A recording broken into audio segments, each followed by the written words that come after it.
Well, well, well. What charity case did they send us now? Robert Crane was staring directly at a young black woman in a wheelchair who had just entered for her first day as an intern. The words hit her like ice water as every head in the conference room turned.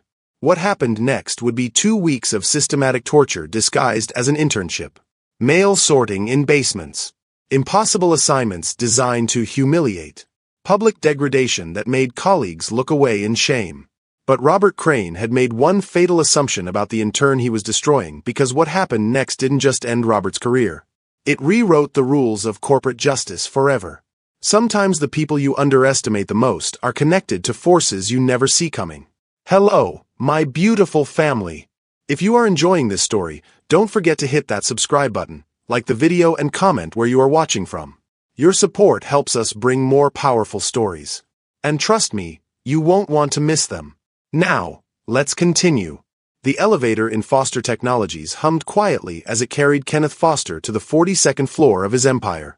Outside the glass walls of downtown Denver, the Rocky Mountains stood like silent guardians under the crisp autumn sky. Kenneth adjusted his navy wool sweater, no tie, no designer labels, just a man who preferred comfort over flash. His warm brown eyes held the weight of someone who'd built something extraordinary from nothing. His assistant knocked softly on the office door. "Mr. Foster, your daughter called. She starts her internship today." Kenneth's face softened. Diane. His brilliant girl who refused his offers to work at Foster Technologies, determined to prove herself elsewhere. She'd graduated summa cum laude from MIT with a computer science degree, her mind sharp enough to revolutionize any company lucky enough to get her. The fact that she used a wheelchair after a car accident during her sophomore year had only strengthened her resolve. "She'll be fine," he murmured, though worry tugged at his chest. He'd kept his wealth deliberately quiet, maintaining separate lives to protect his children from fortune hunters and those who might exploit them. Diane knew about the money, but she'd insisted on using her mother's maiden name, Foster, for her career. She wanted to succeed on her own merit. Kenneth pulled up the stock reports on his computer. Foster Technologies owned significant shares in dozens of companies across Colorado and beyond. His investment portfolio read like a who's who of American business. But none of that mattered if his daughter wasn't happy. 20 miles across the city, Diane Foster wheeled herself through the revolving door of Crane Dynamics, one of Denver's most successful software development firms. The morning sun cast long shadows across the marble lobby as she approached the reception desk. Her bright yellow blazer stood out against her dark skin, and her natural hair was styled in neat locks that framed her determined face. "Good morning. I'm Diane Foster, the new intern starting today." The receptionist, a young woman with perfectly straightened blonde hair, looked down at her with barely concealed confusion. "Oh, let me call someone." Diane waited, her hands folded in her lap. She'd faced these moments before, the pause, the awkward stare, the assumption that she didn't belong. But she belonged here. Her coding skills had impressed 3 different professors, and her innovative approach to user interface design had already caught the attention of several tech blogs. The elevator dinged, and Tyler Brooks emerged, a lanky developer with kind eyes and coffee-stained fingers. "You must be Diane. I'm Tyler. Welcome to Crane Dynamics." As they rode up to the 15th floor, Tyler chatted nervously about company culture and office layout. "Just so you know, Mr. Crane can be intense. He's brilliant, don't get me wrong, but he has strong opinions about how things should run." "I can handle intense," Diane replied, her voice steady. The elevator opened to reveal a modern office space with exposed brick walls and industrial lighting. Developers hunched over multiple monitors while project managers scurried between departments.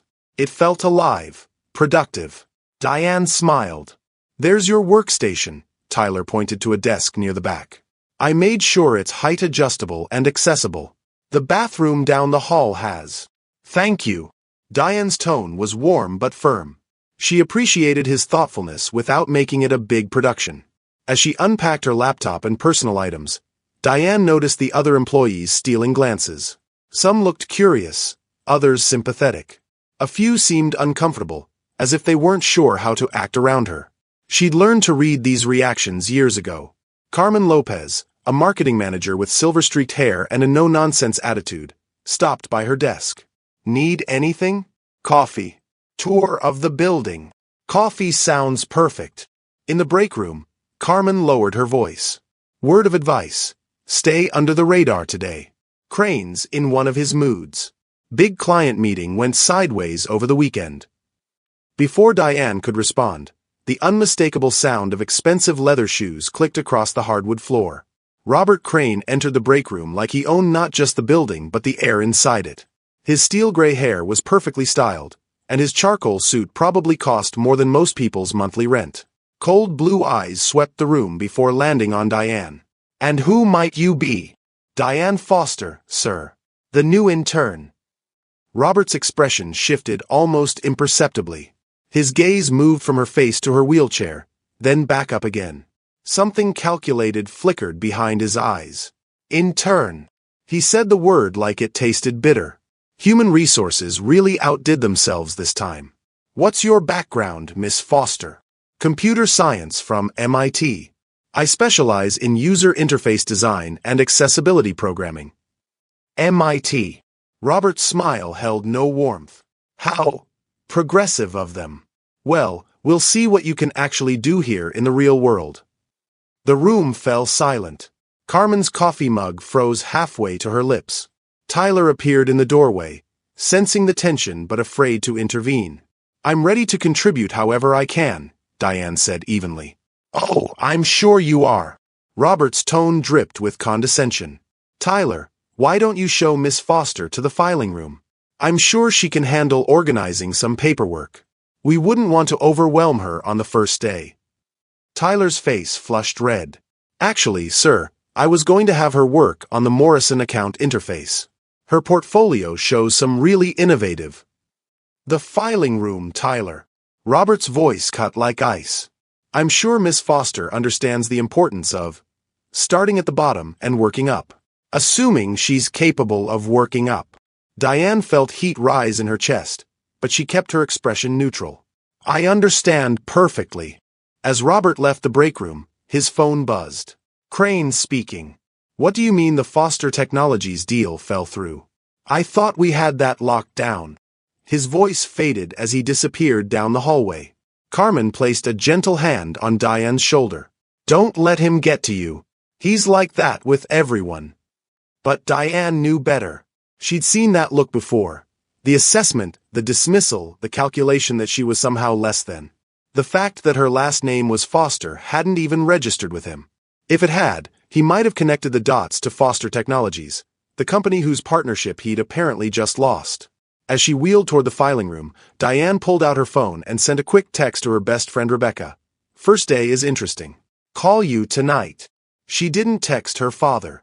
Not yet. Kenneth had taught her to fight her own battles first, to be strong and independent. But if Robert Crane thought he could break her spirit with filing duty and condescending remarks, he was about to learn just how wrong he could be. The filing room was a windowless space filled with metal cabinets and banker's boxes. Diane looked around at the chaos of disorganized documents and smiled grimly. If Robert wanted her to start at the bottom, she'd start at the bottom. But she'd do it so well that he'd have no choice but to notice. Meanwhile, 3 floors up in his corner office, Robert stood at his window overlooking downtown Denver. His reflection stared back at him, successful, powerful, untouchable. The Foster Technologies deal had been a setback, but there would be other deals. There always were. His assistant knocked. "Sir, the quarterly reports are ready for review." "Good. And Beverly? Make sure our new intern stays busy with appropriate tasks. I don't want her getting ideas above her station." "Of course, Mr. Crane." As Beverly Walsh left his office, Robert returned to his window.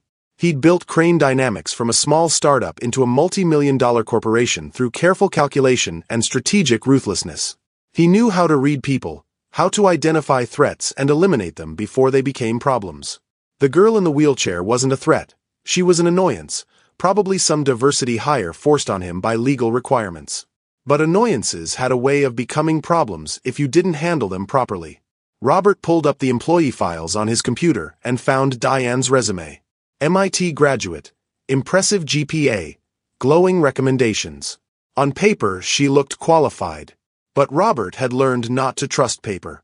Real capability showed itself in the real world, under real pressure. He made a mental note to keep her under observation. If she proved useful, fine. If not, well, internships were temporary by nature. Down in the filing room, Diane had already reorganized 2 entire cabinets and created a digital inventory system on her laptop. The work was beneath her skill level, but she approached it with the same precision she'd brought to her graduate thesis. As she worked, her mind wandered to her father. Kenneth Foster had built his empire through patience, intelligence, and an unwavering belief in treating people with dignity. He taught her that true power came not from tearing others down, but from lifting them up. Sometimes the people who try to make you feel small, he told her once, are the ones who are smallest inside. Diane finished organizing another box of contracts and invoices. At the bottom, she found a folder marked Foster Technologies Partnership Proposal.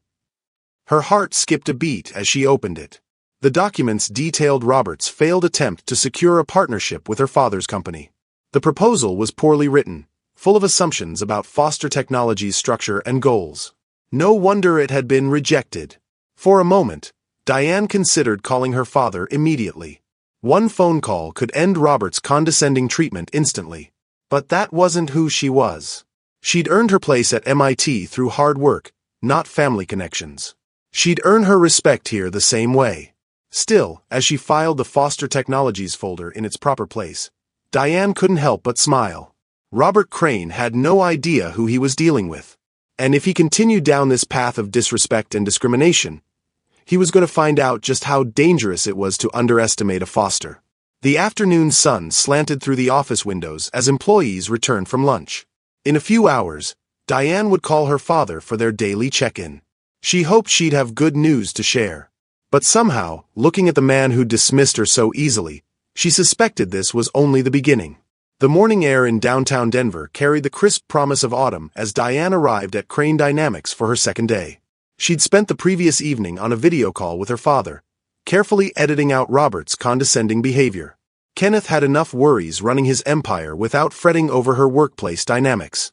"How's the new position treating you?" he'd asked, his warm eyes crinkling with concern through the screen. "It's challenging," she'd replied truthfully. "But I'm learning." Now, wheeling through the lobby at 7:45 a.m., Diane felt determined to prove herself through excellence. Her bright coral sweater complemented her dark skin, and she'd chosen her favorite silver earrings for confidence. The security guard nodded respectfully as she passed. In the elevator, she reviewed her plan. Today she would finish the filing project and request assignment to actual development work. Her MIT training hadn't prepared her for organizing dusty contracts, but she'd transformed that chaotic filing room into a model of efficiency. The elevator dinged on the 15th floor, and Diane wheeled toward her assigned workspace. The office buzzed with Tuesday morning energy. Developers clustered around whiteboards covered in code snippets while project managers juggled phone calls and coffee cups. "Morning, Diane." Tyler appeared beside her desk, laptop tucked under his arm. "Ready for day 2? "Absolutely. I finished reorganizing the filing room yesterday. Created a digital inventory system too. Maybe now I can work on some actual programming." Tyler's expression shifted uncomfortably. "About that. Mr. Crane left specific instructions. He wants you to handle all the mail sorting and delivery today." Apparently, the usual mail clerk called in sick. Diane felt her stomach drop. Mail delivery meant wheeling around the entire building, a task designed to showcase her disability to every employee. But she kept her voice steady. "Of course. Where do I start?" Before Tyler could answer, Robert's voice boomed across the office. "Tyler. Conference room. Now." As Tyler hurried away, Diane made her way to the mailroom. Mountains of letters, packages, and internal documents waited on the sorting table. She began organizing by department and floor, her movements efficient despite the deliberate humiliation of the assignment. Carmen Lopez found her there 20 minutes later. "This is ridiculous. You're overqualified for mail duty." "It's fine," Diane replied, though her jaw was tight. "Everyone starts somewhere." "Not like this, they don't." Carmen's voice carried years of corporate frustration. "I've seen 12 interns come through here. None of them sorted mail." As Diane loaded the first batch of deliveries into a canvas bag across her lap, she noticed several employees watching from their desks. Some looked sympathetic. Others seemed embarrassed for her. A few appeared relieved that someone else was bearing the brunt of Robert's attention. Her first stop was the accounting department on the 12th floor. As the elevator doors opened, conversations stopped. Diane wheeled past cubicles filled with spreadsheets and calculators, delivering mail with professional grace. By the third department, word had spread. The new intern was doing mail rounds. "Excuse me." An older accountant with kind eyes approached her. "I'm Patricia Coleman.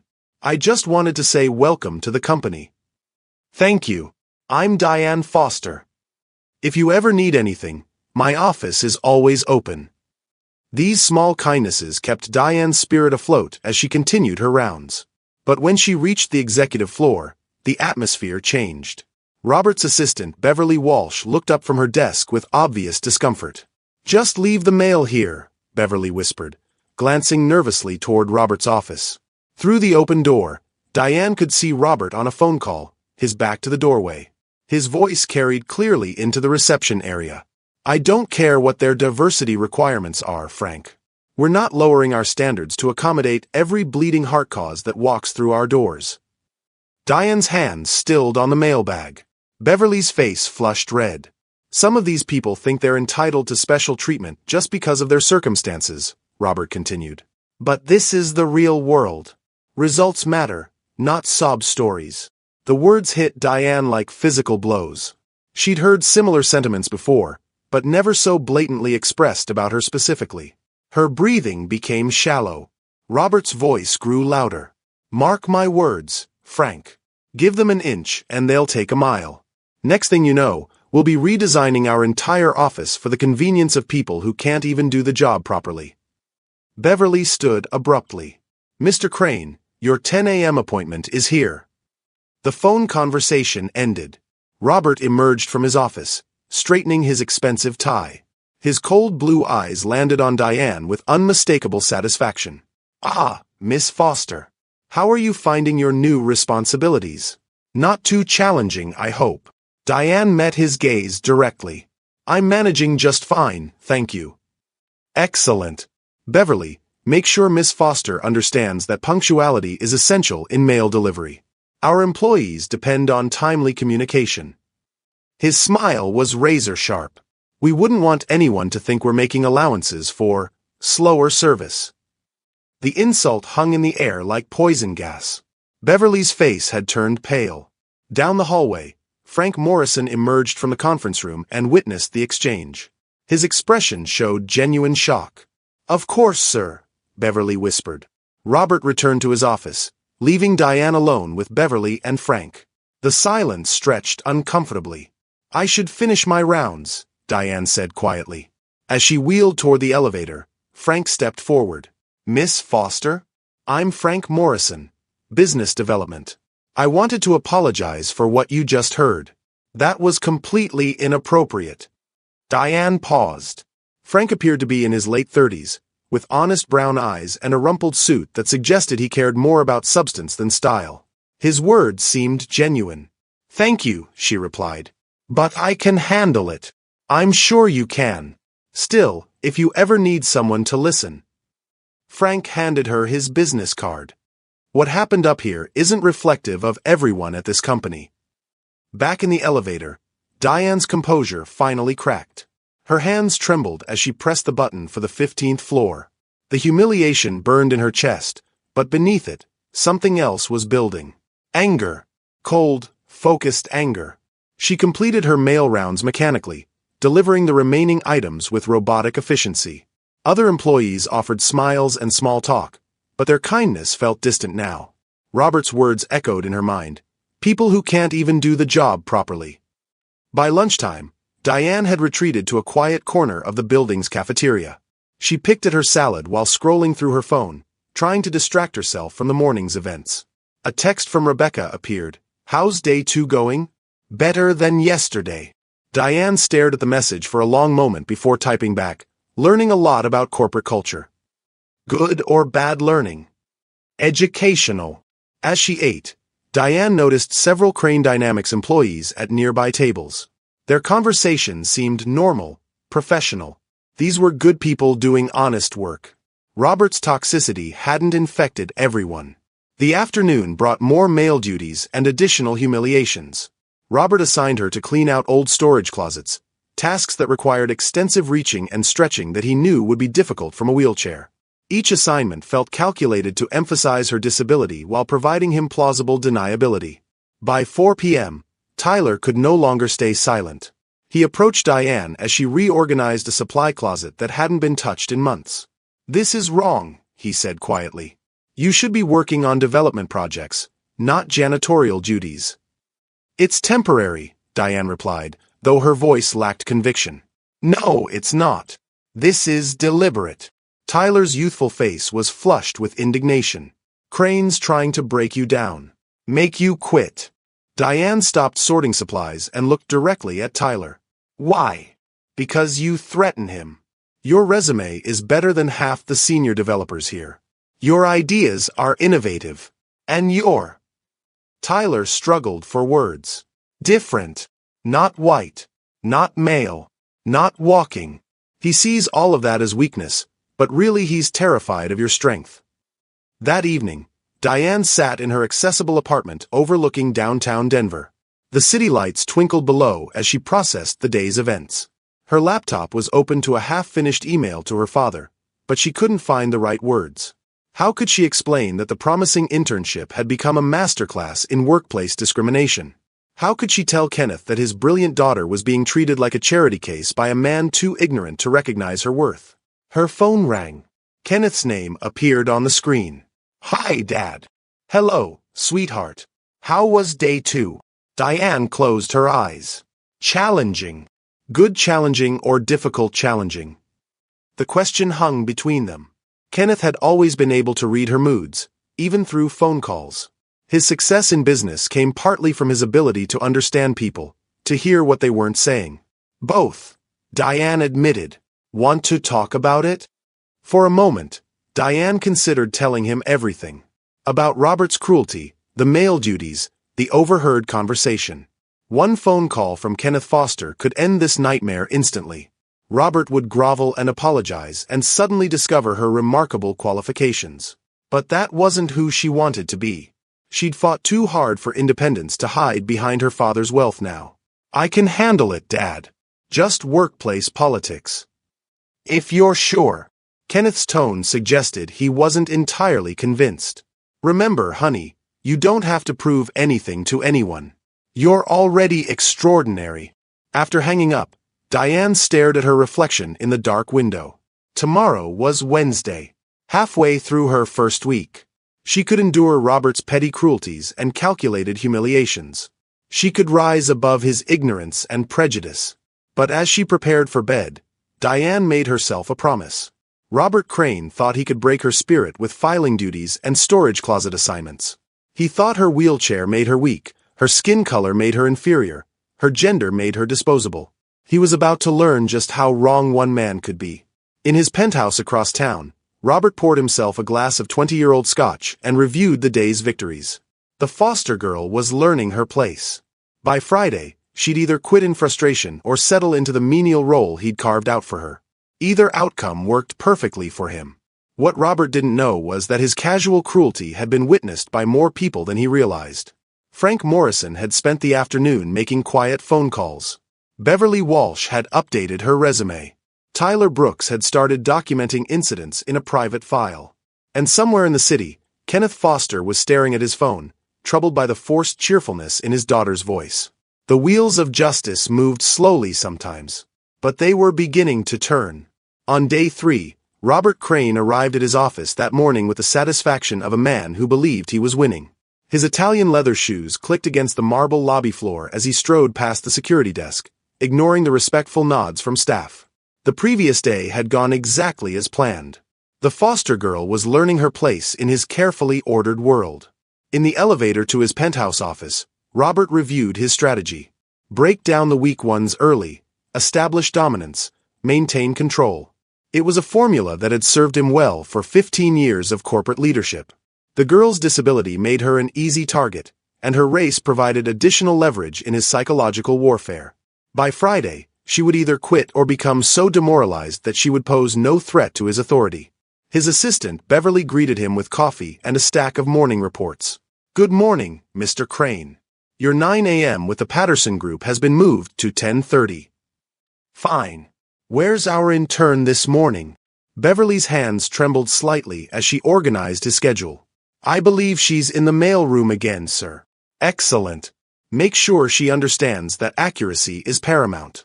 We can't have important documents going to the wrong departments because of careless mistakes." His smile was predatory. Some people need extra supervision to maintain professional standards. 20 floors below, Diane sat in the mailroom surrounded by towers of correspondence. She'd arrived 30 minutes early, determined to complete her assigned tasks with flawless efficiency. Every envelope was sorted with precision, every package logged with meticulous care. If Robert wanted to judge her performance, he would find no fault in her work. But beneath her professional composure, something was hardening. She told herself the humiliation was temporary, that enduring his petty cruelties would ultimately prove her strength.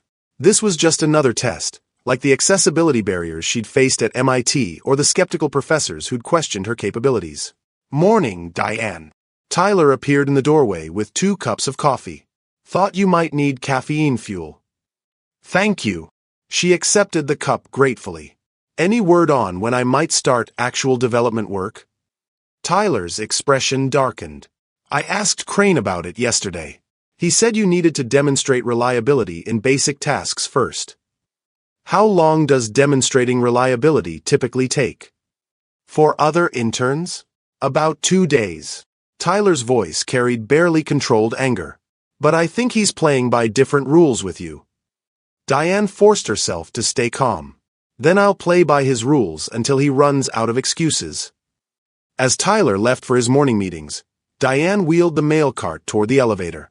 Today's route would take her through every department again, ensuring maximum visibility for her reduced status. But she refused to show shame or defeat. Her back was straight, her head high, her movements confident. On the 7th floor, she encountered Frank Morrison coming out of a client meeting. His face showed genuine concern when he saw her. "Miss Foster, do you have a moment?" Diane paused her deliveries. "Of course." Frank glanced around to ensure privacy, then spoke quietly.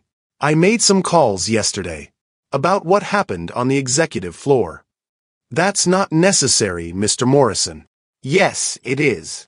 Frank's brown eyes were intense. "I've worked in corporate environments for 12 years. What Crane is doing to you isn't normal workplace hazing. It's targeted harassment." Diane felt her carefully constructed emotional walls begin to crack. "I can handle it." "You shouldn't have to handle it. This is discrimination, plain and simple." Frank pulled out his phone. "I'm documenting everything I witness. If you decide to file a complaint, you'll have corroboration." "I'm not filing any complaints." The words came out sharper than Diane intended. "I'm here to work, not create problems." Frank studied her face. "Sometimes the problem creates itself. You're just the person it chose to reveal itself through." As Diane continued her rounds, Frank's words echoed in her mind. She'd spent years proving she belonged in academic and professional spaces, fighting the assumption that her wheelchair made her less capable. The idea of being seen as a victim or troublemaker felt worse than enduring Robert's abuse. Meanwhile, 3 floors up, Robert was having his own conversation about the situation. His business partner Frank Morrison had requested an impromptu meeting, arriving with an expression Robert hadn't seen before. "We need to talk about the new intern," Frank said without preamble. Robert leaned back in his leather chair. "What about her?" "What you're doing is wrong, Robert. And it's dangerous." "I'm not doing anything except maintaining professional standards." Robert's voice carried the smooth confidence of practiced denial. If she can't handle basic workplace expectations, perhaps she's not suited for this environment. Mail sorting?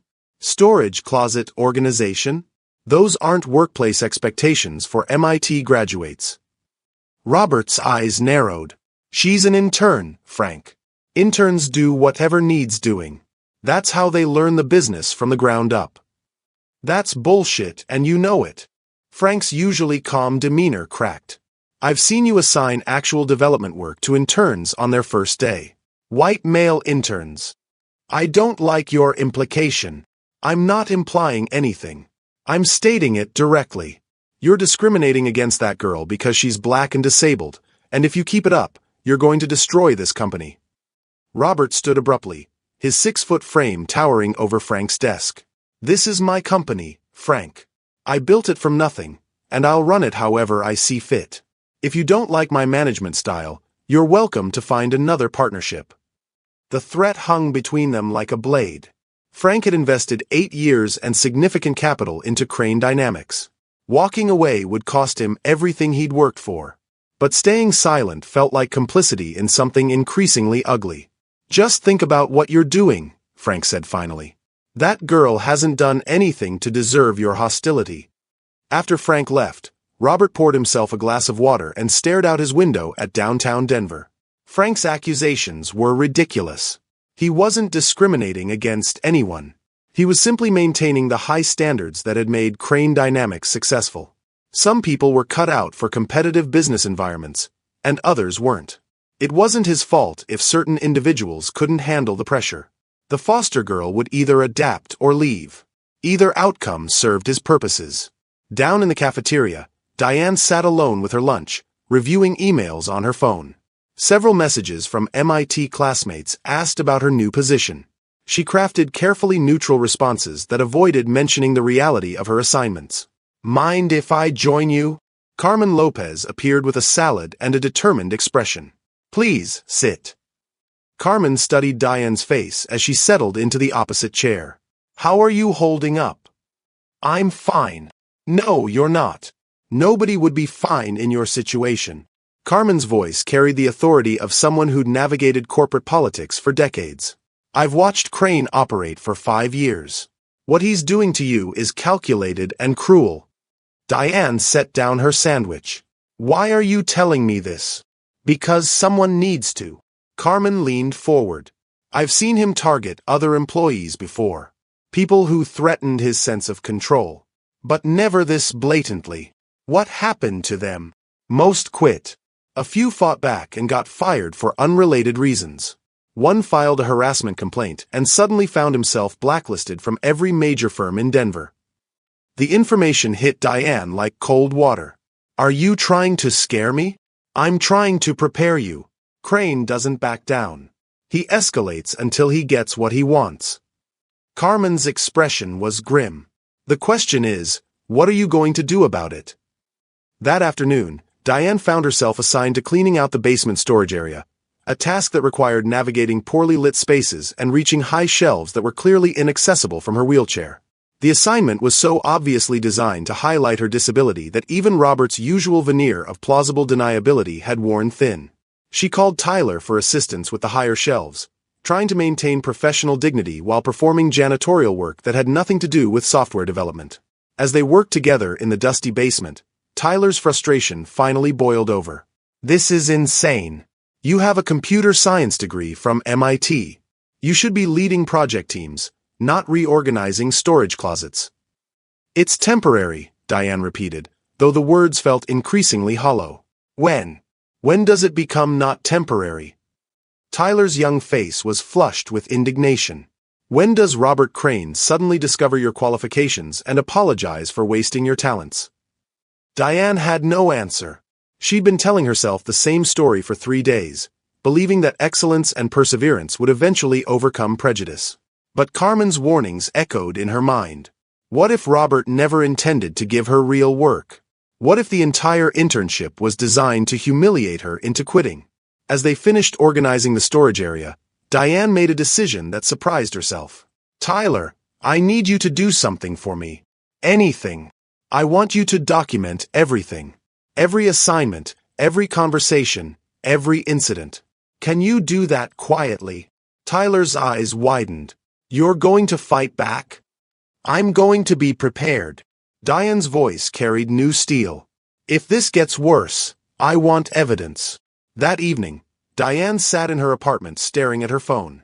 Kenneth's contact information glowed on the screen, along with a dozen missed calls from Rebecca and her college friends. They sensed something was wrong, but she'd been deflecting their concerns with vague reassurances. She could call her father. One conversation would end this nightmare. Kenneth Foster's influence could crush Robert Crane's petty empire before the weekend. But using her family's wealth felt like admitting defeat, like confirming every assumption about her inability to succeed independently. Instead, she opened her laptop and began researching Colorado employment law. If Robert wanted to play games with her career, she would learn the rules better than he knew them himself. She would document every violation, every discriminatory act, every illegal assignment. But even as she researched legal precedents and harassment statutes, a part of Diane hoped it wouldn't come to that. She still believed that competence and character would eventually triumph over prejudice. She still wanted to prove herself through excellence rather than litigation. Across town, Robert was having dinner with potential investors, regaling them with stories of his business acumen and strategic vision. The Foster girl hadn't crossed his mind once during the evening. She was a minor irritation, easily managed and soon forgotten. He had no idea that his casual cruelty had already set forces in motion that would soon spiral beyond his control. Frank Morrison was making more phone calls. Tyler Brooks was creating detailed files. Carmen Lopez was reaching out to contacts in human resources advocacy groups. And in her quiet apartment, Diane Foster was learning that sometimes the most dangerous opponent was the one who refused to stay down. The resistance phase was ending. Soon, circumstances would force them all into closer proximity, and the real battle would begin. The emergency all-hands meeting was called at 3:47 p.m. on day 4, just as most employees were settling into their afternoon routines. Beverly Walsh's voice crackled through the intercom system with barely controlled panic. All department heads and senior staff to conference room A immediately. All other employees remain at your workstations until further notice. Diane looked up from her latest assignment, organizing old client files in a cramped storage room that Robert had designated as her project space. Through the small window, she could see people hurrying toward the main conference room with worried expressions. Tyler appeared in her doorway, face flushed from running. Something big is happening. The Patterson Group just pulled their contract. That's $12 million gone. Why? Nobody knows yet. But Crane's called an emergency meeting. Tyler paused. He specifically asked for you to be there. Diane's stomach clenched. In 4 days, Robert had never included her in anything resembling actual business. If he wanted her in this meeting, it meant something had gone very wrong, and somehow she was connected to it. The conference room buzzed with nervous energy as employees filed in. Robert stood at the head of the table. His usual composed demeanor cracked around the edges. His expensive suit looked rumpled, and his silver hair was disheveled as if he'd been running his hands through it. Frank Morrison sat near the middle of the table, his expression carefully neutral but his eyes alert. Carmen Lopez occupied a chair near the back, taking notes on her tablet. Beverly Walsh hovered near the door, wringing her hands like a nervous bird. Diane wheeled herself to an empty space at the table's far end, acutely aware that every eye in the room tracked her movement. She could feel the weight of speculation and curiosity from her colleagues. "Ladies and gentlemen," Robert began, his voice tight with controlled fury, "we've just suffered a significant setback. The Patterson Group has terminated their contract, effective immediately." Murmurs rippled through the room. The Patterson deal represented one of Crane Dynamics' largest accounts, a project that had taken months to secure and was supposed to carry the company through the next fiscal year. "What's their stated reason?" Frank asked. Robert's jaw twitched. "They cited concerns about our company culture and workplace practices.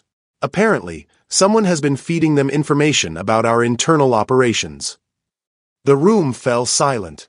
Diane felt her heart rate accelerate as several pairs of eyes turned toward her. The implication was clear and poisonous. "Furthermore," Robert continued, "Patterson Group specifically mentioned concerns about our commitment to diversity and inclusion. They've decided to take their business to a firm that better aligns with their corporate values." Carmen's pen stopped moving. Tyler shifted uncomfortably in his seat. Frank's expression had turned stony. "I want to know how this happened." Robert's voice rose slightly. "I want to know who's been talking to external parties about internal company matters." The accusation hung in the air like smoke. Diane realized that everyone was waiting for her to respond, to defend herself against the unspoken charge that she had somehow sabotaged the company. "Are you suggesting that I contacted the Patterson Group?" Diane's voice was steady, but her hands gripped her wheelchair's armrests. I'm not suggesting anything. I'm stating facts. Robert's cold blue eyes fixed on her like laser sights. The Patterson Group cited diversity concerns. You're our newest employee. The timeline is suspicious. That's completely circumstantial, Frank interjected. And frankly, it's inappropriate to make accusations without evidence. I'm not making accusations, Frank. I'm investigating a serious breach of company confidentiality. Robert's tone carried the authority of absolute power. Miss Foster, do you have any contact with anyone at Patterson Group? No.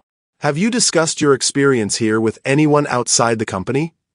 Diane thought about her conversations with Rebecca, her carefully edited phone calls with her father, the research she'd done into employment law. None of that was relevant to Patterson Group, but she could see how Robert might twist any external communication into evidence of disloyalty. I've spoken with friends and family about my internship in general terms. What kind of general terms? The question felt like a trap. If she admitted to discussing Robert's treatment, he would use it as proof of her treachery. If she denied it, she would be lying in front of witnesses. Normal conversations about starting a new job. Did these normal conversations include complaints about your assignments or treatment? Frank stood abruptly. This is completely out of line, Robert. You're conducting an interrogation based on pure speculation. Sit down, Frank. This is my company, and I'll run this meeting however I see fit.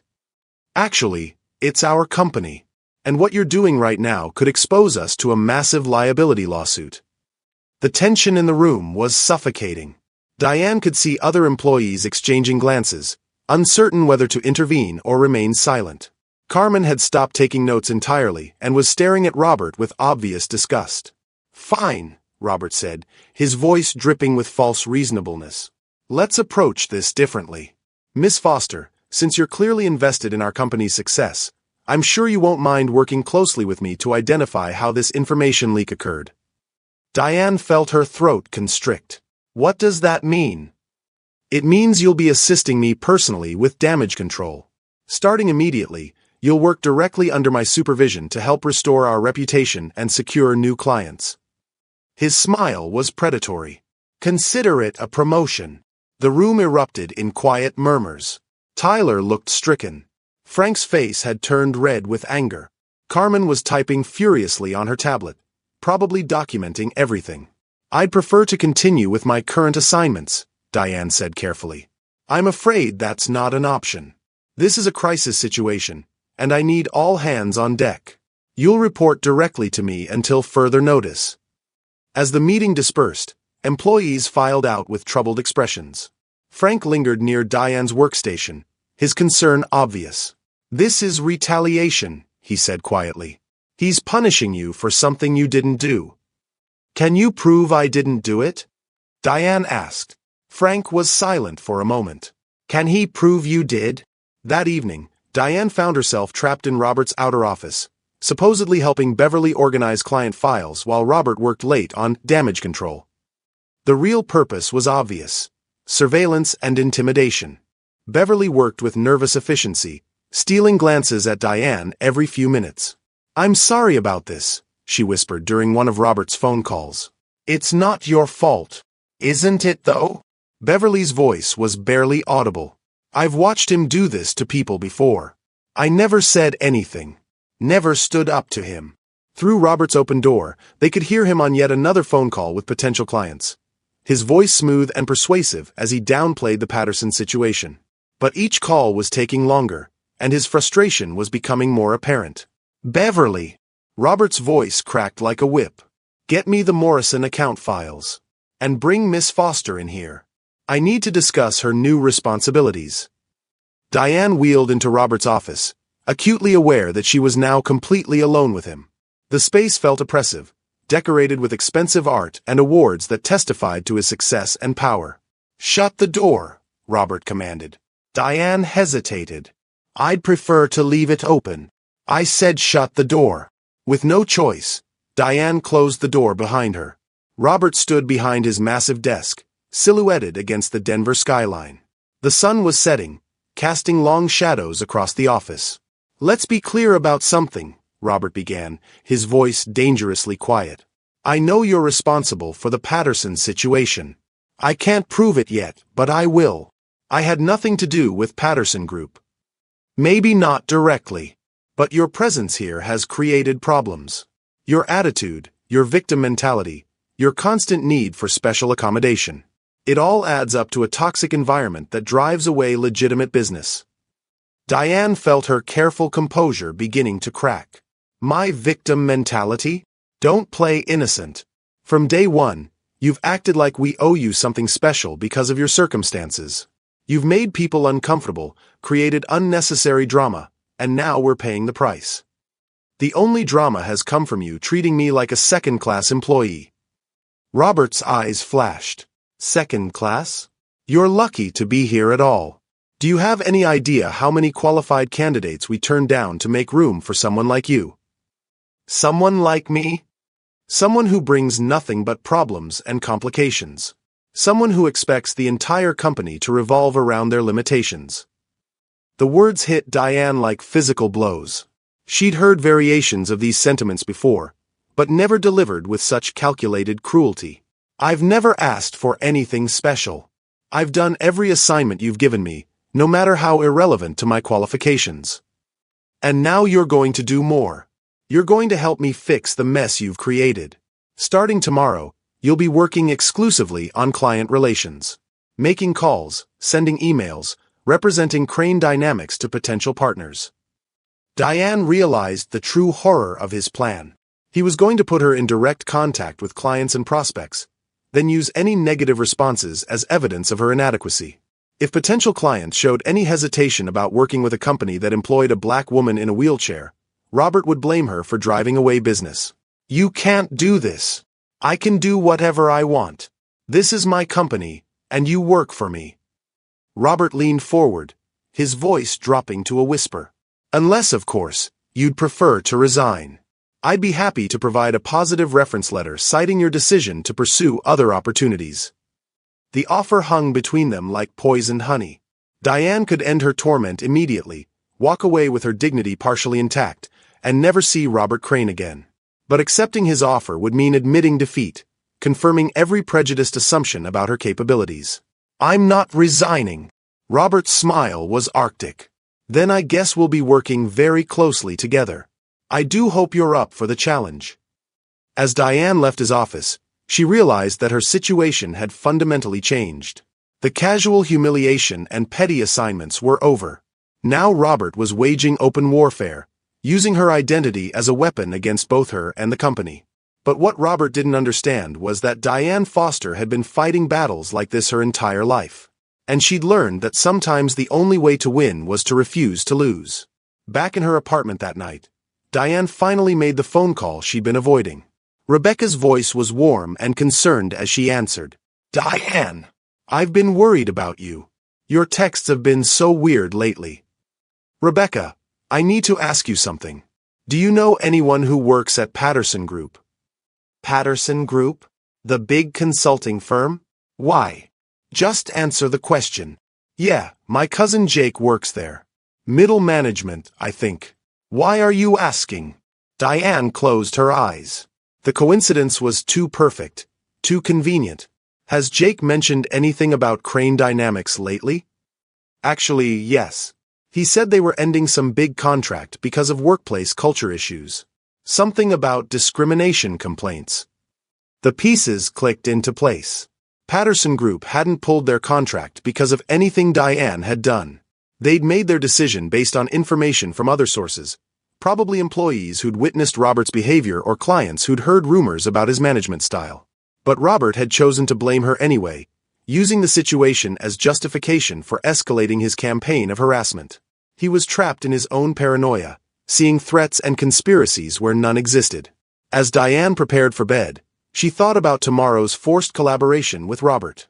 He believed he was cornering her, backing her into a position where she would have no choice but to quit or be fired. He had no idea that he was actually cornering himself. And very soon, he would discover just how dangerous that could be. Tomorrow would bring new humiliations and fresh attempts to break her spirit. But tomorrow would also bring opportunities. Because now Diane knew the truth about Patterson Group, and she was beginning to understand the full scope of Robert's vulnerabilities. The forced proximity he thought would destroy her might actually be the key to his own downfall. The morning sun filtered through the windows of Robert's office as Diane wheeled herself past Beverly's desk for what she now understood would be a day of deliberate humiliation disguised as client relations work. It's day 5. Robert had already prepared a list of potential clients for her to contact. Companies he'd specifically chosen because he believed they would respond negatively to her voice and identity. "Good morning, Miss Foster," Robert said with false pleasantness as she entered his office. "Ready for your new responsibilities?" "Yes, sir." Robert handed her a tablet containing contact information and scripts. "Start with these prospects. I want detailed reports on every conversation, including their reactions and any concerns they express about working with our company." As Diane reviewed the list, she noticed something interesting. Several of the companies were direct competitors of Foster Technologies. Robert was unknowingly asking her to cold call businesses that her father either owned significant stakes in or maintained close relationships with. The irony would have been amusing if the situation weren't so deliberately cruel.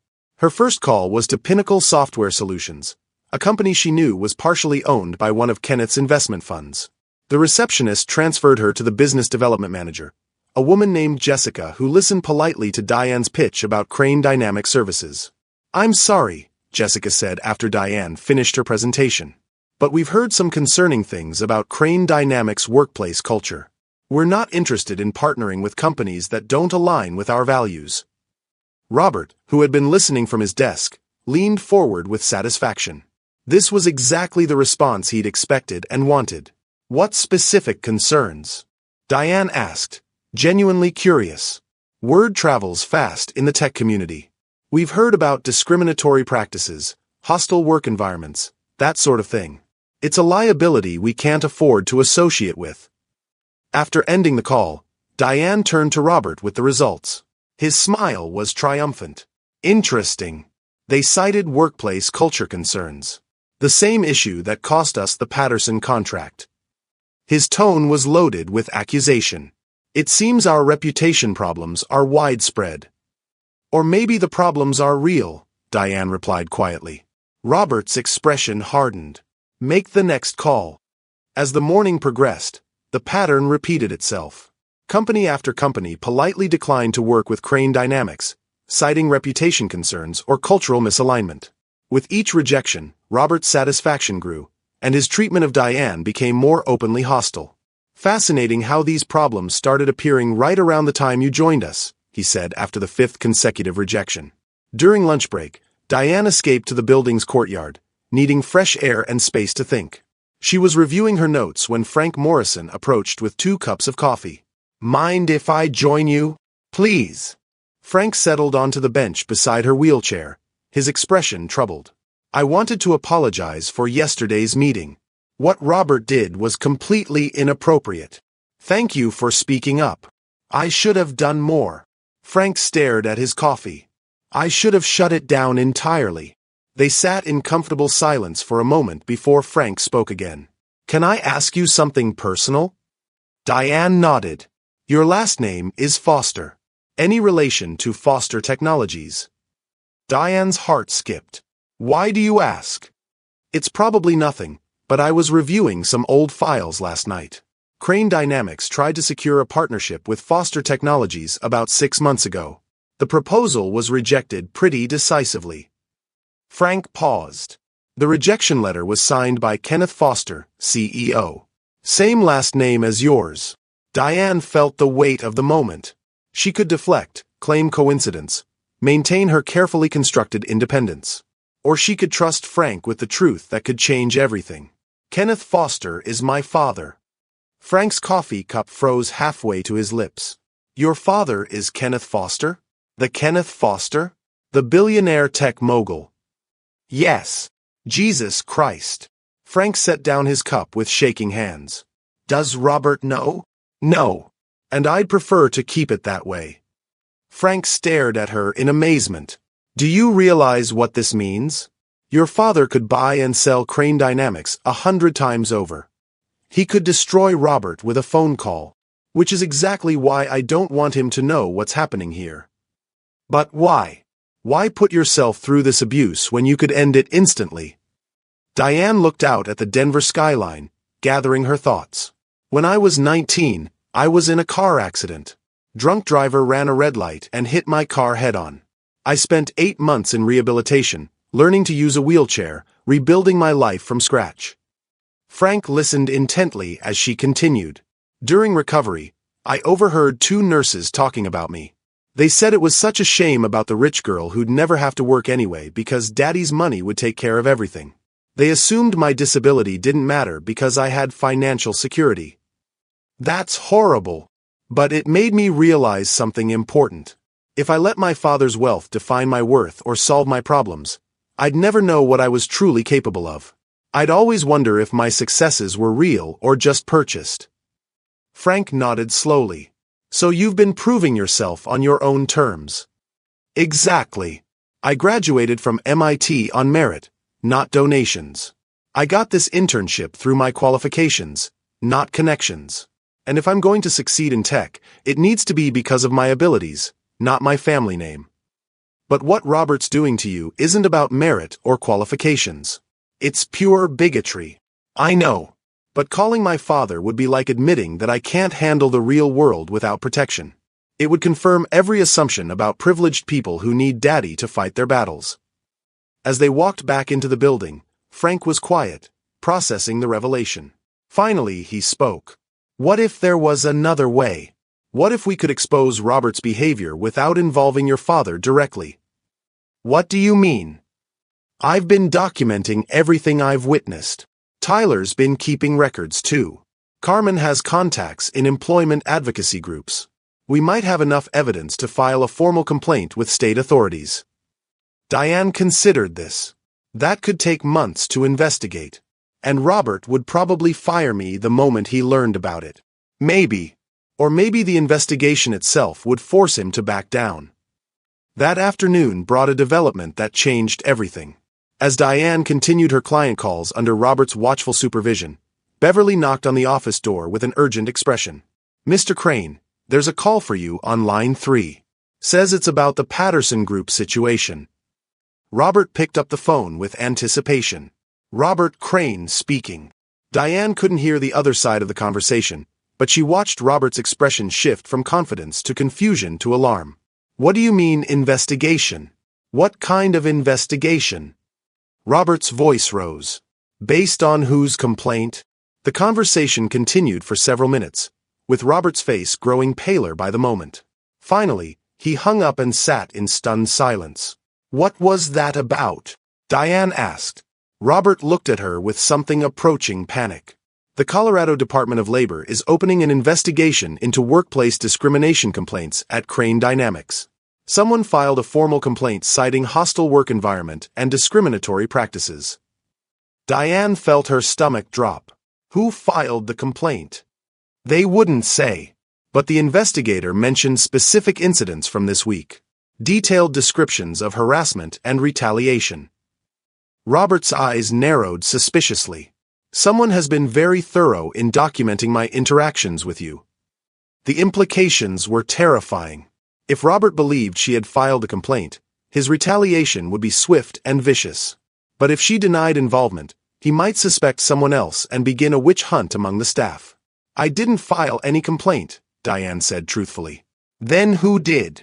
Robert stood and began pacing behind his desk. Someone has been feeding information to state investigators. Someone with detailed knowledge of our internal operations. A knock on the door interrupted his spiral of paranoia. Frank Morrison entered without waiting for permission, his expression grim. Robert, we need to talk. Now. Not now, Frank. We've got bigger problems than your hurt feelings about management styles. This is about those bigger problems. Frank closed the door behind him. I just got off the phone with 3 more potential clients. They're all declining to work with us, citing the same concerns about workplace culture. Robert whirled on Frank. How did you know I was having Miss Foster make those calls? Because the tech community in Denver is smaller than you think, and word is spreading fast about what's happening here. What exactly is happening here, Frank? According to you. Frank looked directly at Robert with steady eyes. You're systematically harassing an employee based on her race and disability. You're creating a hostile work environment that's driving away business and attracting government investigation.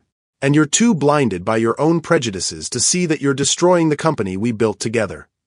The accusation hung in the air like a thunderclap. Robert's face flushed red with anger. Get out of my office. This isn't over, Robert. The investigation will uncover the truth, whether you cooperate or not. After Frank left, Robert turned his fury on Diane. I don't know how you did it, but you've poisoned my own business partner against me. You've turned my employees into spies and saboteurs. You've brought government investigators down on my company. I haven't done anything except try to do my job. Your job. Robert laughed bitterly. Your job is to be grateful for the opportunity one gave you. Your job is to know your place and stay in it. Instead, you've caused nothing but problems from the moment you rolled through my door. As Robert's tirade continued, Diane realized that the mask had finally come off completely.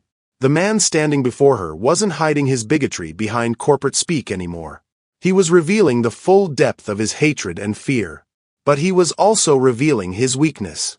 His paranoia was making him sloppy, causing him to lash out at allies and potential supporters. The investigation Frank had mentioned was real, which meant someone with courage and documentation skills had taken action. As the workday ended, Diane wheeled out of Robert's office knowing that the situation had reached a tipping point. The backstory of her family wealth remained her secret, but other truths were beginning to surface. The battle lines were drawn, and soon everyone would have to choose which side they were on. That evening, as she sat in her apartment reviewing the day's events, Diane's phone rang. Kenneth's name appeared on the screen. Hi, Dad. Hello, sweetheart. How was your week? For the first time since starting at Crane Dynamics, Diane considered telling her father everything. The humiliation, the discrimination, the fear that was growing in her chest. One conversation could end her ordeal and destroy Robert Crane completely. Instead, she said, it's been educational. I'm learning a lot about business. That's wonderful. Are they treating you well? The question hung between them, loaded with paternal concern and protective instinct. Diane could hear in his voice that he suspected something was wrong. I'm handling everything just fine, Dad. I'm proud of you, Diane. Whatever challenges you're facing, I know you'll overcome them. After hanging up, Diane stared at her reflection in the dark window. Tomorrow would bring new confrontations, fresh attempts to break her spirit, and possibly the revelation of whoever had filed the discrimination complaint. But tonight, she felt something she hadn't experienced all week: hope. The truth was beginning to emerge, allies were revealing themselves, and Robert's own paranoia was becoming his greatest enemy. The real battle was just beginning. And for the first time, Diane believed she might actually win. The weekend had provided Diane with much-needed distance from Robert's toxic presence, but Monday morning brought an unexpected development. As she wheeled into the Crane Dynamics lobby, she noticed several employees clustered around the elevator banks, speaking in hushed tones with worried expressions. Tyler intercepted her before she could reach the elevator. There's been a development. 3 more employees filed discrimination complaints over the weekend. 3 more. Carmen from marketing, 2 developers from the 3rd floor, and apparently someone from accounting. Tyler's young face was flushed with excitement and anxiety. The state investigators are coming in today to interview staff. As they rode the elevator together, Tyler continued. Frank's been reaching out to people all weekend. Turns out a lot of employees have witnessed Robert's behavior toward you, and some have experienced similar treatment themselves. What kind of similar treatment? Carmen told me Robert made comments about her age and accent when she first started. One of the developers is gay, and Robert's made several inappropriate remarks about that. The accountant is Muslim, and she says Roberts questioned her commitment to American business practices. Diane felt a mixture of relief and sadness. Relief that she wasn't Robert's only target, that patterns of discrimination were being documented and addressed. Sadness that other good people had suffered under his leadership. The elevator opened to reveal an office in subtle chaos. Employees moved with nervous energy, gathering in small groups to whisper about the investigation. Beverly Walsh looked like she hadn't slept, her usually perfect hair disheveled and her hands shaking as she organized files. "Miss Foster," Beverly called as Diane passed her desk. "Mr. Crane wants to see you immediately." Robert's office felt different this morning. The usual aura of absolute power had been replaced by something more desperate. He stood at his window with his back to the door, his posture rigid with tension. "Close the door," he said without turning around. "I'd prefer to leave it open." Robert spun to face her, his blue eyes wild with barely controlled panic. "I said close the door. We need to discuss your future at this company." Reluctantly, Diane closed the door but positioned her wheelchair near it, ready to leave quickly if necessary. "The investigators will want to interview you," Robert began, his voice artificially calm. "When they do, I trust you'll remember that Crane Dynamics has treated you fairly and professionally." "I'll tell them the truth." "The truth." Robert's laugh was bitter. "The truth is that you've been given opportunities here that most interns only dream of. Direct access to senior management, exposure to high-level client relationships, hands-on experience with crisis management." Diane stared at him in amazement. Even now, facing a government investigation, Robert was reframing his harassment as professional development. "The truth is that you assigned me to file papers and sort mail because you assumed I was incompetent. I assigned you tasks appropriate to your experience level. My experience level includes a computer science degree from MIT and published research in accessibility programming." Robert's mask slipped further. "Your degree doesn't mean anything if you can't function in a real business environment. And clearly you can't, or we wouldn't be dealing with government investigators and lost contracts." A knock on the door interrupted his tirade. Frank Morrison entered without waiting for permission, followed by Carmen Lopez and a woman Diane didn't recognize. "Robert, I'd like you to meet Sandra Chen from the Department of Labor's Civil Rights Division." The woman was in her 40s with sharp, intelligent eyes and a no-nonsense demeanor. "Ms. Chen." Robert forced his corporate smile back into place. "How can Crane Dynamics assist with your investigation?" "We'll start with individual interviews. I'd like to speak with Ms. Foster first, if that's acceptable." "Of course. Ms. Foster, please give Ms. Chen your full cooperation." As they left Robert's office, Diane felt a weight lifting from her shoulders. For the first time in a week, she was surrounded by people who believed her, who understood that what she'd experienced was wrong. The conference room had been converted into a temporary interview space. Sandra Chen settled across from Diane with a digital recorder and a thick folder of documents. "Before we begin, I want you to know that this conversation is confidential. Mr. Crane cannot retaliate against you for participating in this investigation, and if he tries, that would constitute additional violations." Over the next hour, Diane recounted every detail of her experience at Crane Dynamics. The mail sorting, the storage closet assignments, the overheard phone conversation, the accusations about the Patterson Group contract. Sandra took detailed notes and asked clarifying questions that demonstrated her experience with discrimination cases. "Have you documented any of these incidents?" "I started keeping notes later in the week. And Tyler Brooks has been tracking everything he's witnessed." "Good. Documentation is crucial in these cases." Sandra closed her folder. "I have to ask this question directly. Do you have any family or personal connections that Mr. Crane might be unaware of? Sometimes discrimination cases become complicated when other factors are involved." Diane hesitated. This was the moment she'd been dreading and anticipating. "My father is Kenneth Foster, CEO of Foster Technologies." Sandra's pen stopped moving. "Kenneth Foster, the billionaire?" "Yes." "Does Mr. Crane know about this relationship?" "No. I've kept it secret because I wanted to succeed on my own merit." Sandra nodded thoughtfully. "That's admirable, but it also creates an interesting dynamic. Your father's company attempted to partner with Crane Dynamics earlier this year, correct?" "Yes." "The proposal was rejected. Mr. Crane might view this as relevant to his business losses, even though the timeline doesn't support that theory." Sandra made additional notes. "I'll need to interview your father as part of this investigation." "Is that necessary?" "I'm afraid so. If Mr. Crane learns about your family connection during our investigation, he might claim that your father's influence caused his business problems. We need Kenneth Foster's testimony to establish the actual timeline and his decision-making process." After the interview, Diane found herself in the break room with Frank, Carmen, and Tyler. For the first time since starting at Crane Dynamics, she felt like she belonged somewhere. "How did it go?" Tyler asked. "Thorough. She seems to know what she's doing." Carmen poured coffee for everyone and settled into a chair beside Diane. "I should have spoken up sooner. When I saw what Robert was doing to you, I should have said something immediately. You're saying something now. That's what matters." "It's not enough," Frank said quietly. "I've been Robert's business partner for 8 years. I've watched him treat people badly before, but I always convinced myself it was just his management style. What he did to you forced me to see the truth." Tyler leaned forward. "What truth?" "That Robert doesn't see people like Diane as fully human. To him, she's not a brilliant programmer with innovative ideas.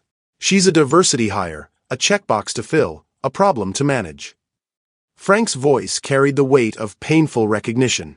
"And if I stayed silent about that, I'd be complicit in it." As they talked, Diane felt something she hadn't experienced in years: the warmth of genuine workplace community. These people had risked their jobs and careers to stand up for what was right. They'd chosen courage over comfort, justice over job security. "There's something I need to tell you all," Diane said carefully. "Something that might change how you see this situation." She explained about her father, about Foster Technologies, about the wealth and power that Robert had no idea existed. Her 3 colleagues listened with growing amazement. "Holy shit," Tyler whispered. "Your dad could buy this entire building." "Language," Carmen scolded automatically, then caught herself. "But he's not wrong. Kenneth Foster is one of the most powerful people in tech." Frank was quiet for a long moment. "Does this change anything for you? Knowing that you could end all of this with a phone call?"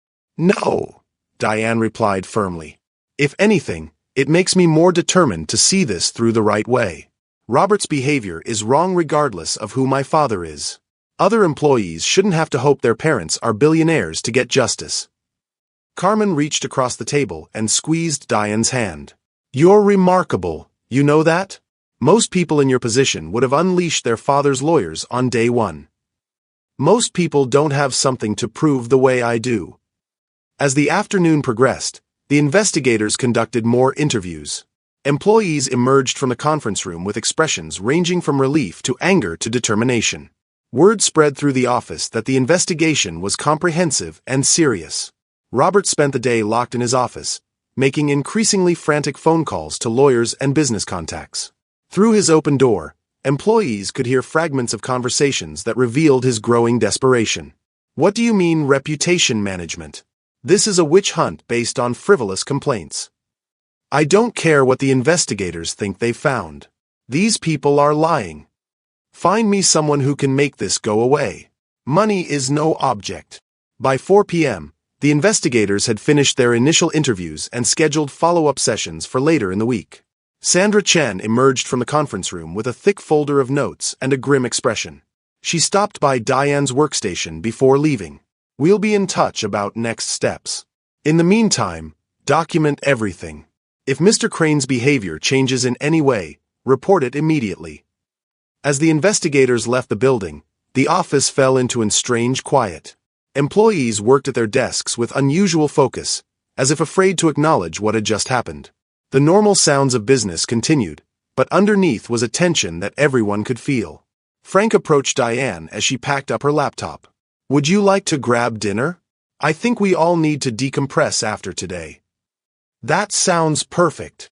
They met at a small restaurant downtown, away from the corporate environment that had dominated their lives for the past week. Over pasta and wine, the conversation flowed easily for the first time since Diane had started at Crane Dynamics. "I keep thinking about what you said earlier," Carmen mused. "About proving yourself independently.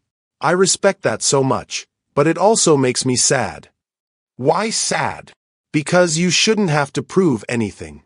Your qualifications speak for themselves. The fact that you've had to endure Robert's abuse just to demonstrate your worth is infuriating." Tyler nodded vigorously. "You're better than most of our senior developers. You should be leading projects, not sorting mail."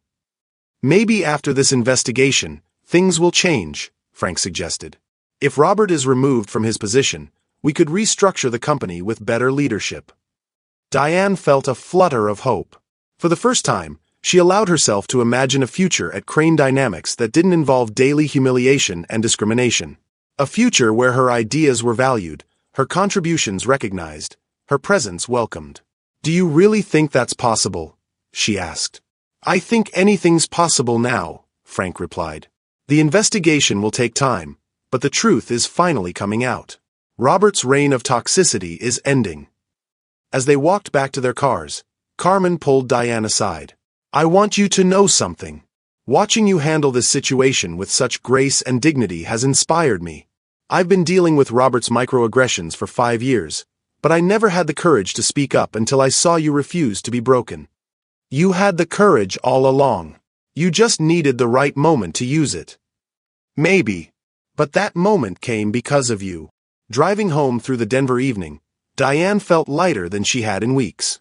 The investigation was proceeding, allies had emerged, and for the first time since starting her internship, she felt genuinely connected to her colleagues. Her phone buzzed with a text from Rebecca. "How was the weekend?" "Still being mysterious about work." Diane smiled as she typed back. "Things are looking up. I'll call you tonight with details." For the first time in a week, she had good news to share. The battle wasn't over, but she was no longer fighting it alone. And that made all the difference. As she pulled into her apartment complex, Diane allowed herself a moment of cautious optimism. Tomorrow would bring new challenges, but tonight she felt something that had been missing since her first day at Crane Dynamics. Hope for the future and gratitude for the people who had chosen to stand with her. The emotional bonds forged in crisis were often the strongest. And somehow, in the midst of Robert's cruelty and discrimination, she had found something unexpected. A community of people willing to fight for what was right. It was more than she had dared to hope for when this nightmare began. The morning started with an ominous email that appeared in every Crane Dynamics employee's inbox at exactly 8 a.m. The subject line read, "Mandatory all-staff meeting, 9 a.m. conference room A, attendance required." Diane wheeled into the office to find the atmosphere thick with anxiety. Employees clustered in worried groups, speculating about the purpose of the emergency meeting. Tyler met her at the elevator with a grim expression. "This can't be good. Robert's been locked in his office since 6 a.m. making phone calls. Beverly looks like she's about to have a panic attack." As they entered the conference room, Diane noticed several unfamiliar faces in expensive suits seated near the front. Robert stood at the head of the table with an expression of cold determination that sent chills down her spine. "Ladies and gentlemen," Robert began as the room filled. "Recent events have forced me to make some difficult decisions about the future of this company." Frank Morrison entered late and took a seat near the back, his face pale with concern. Carmen Lopez sat beside Diane, her notebook ready but her hands trembling slightly. "As you know, we've been subjected to a harassment investigation based on frivolous complaints from disgruntled employees." Robert's voice carried the authority of someone accustomed to absolute control. "These accusations have damaged our reputation and cost us valuable business relationships." Diane felt her stomach clench. She could sense where this was heading. "Therefore, effective immediately, I'm implementing a restructuring plan designed to restore Crane Dynamics to its former excellence." Robert gestured toward the suited strangers. "These gentlemen represent Titan Management Consulting, specialists in corporate turnaround situations." One of the consultants, a thin man with silver hair and dead eyes, stood to address the room. "After reviewing your company's recent performance and personnel issues, we've identified several areas requiring immediate correction." He opened a tablet and began reading names. "The following employees are being terminated, effective immediately, for performance issues and failure to maintain company standards." Diane's heart pounded as she waited for her name. Carmen Lopez, Tyler Brooks, Diane Foster. The words hit like physical blows. Around the room, shocked murmurs rippled through the crowd. Tyler's face went white. Carmen gripped her pen so hard her knuckles turned pale. "These terminations are based on documented performance deficiencies and behavioral issues that have created a hostile work environment for other employees," the consultant continued. Frank Morrison shot to his feet. "This is retaliation, Robert. Pure and simple. You're firing the people who cooperated with the investigation. This is a performance-based restructuring, Frank. Nothing more." Robert's smile was arctic. These employees have demonstrated that they're not suited for our corporate culture. What performance deficiencies? Tyler's voice cracked with emotion. I've received excellent reviews for 2 years running. Your recent conduct has been disruptive and unprofessional, Robert replied smoothly, including the dissemination of confidential company information to outside parties.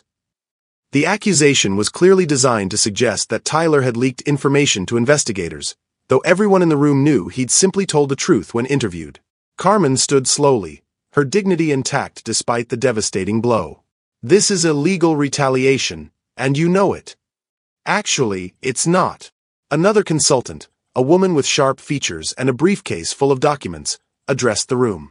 Colorado is an at-will employment state.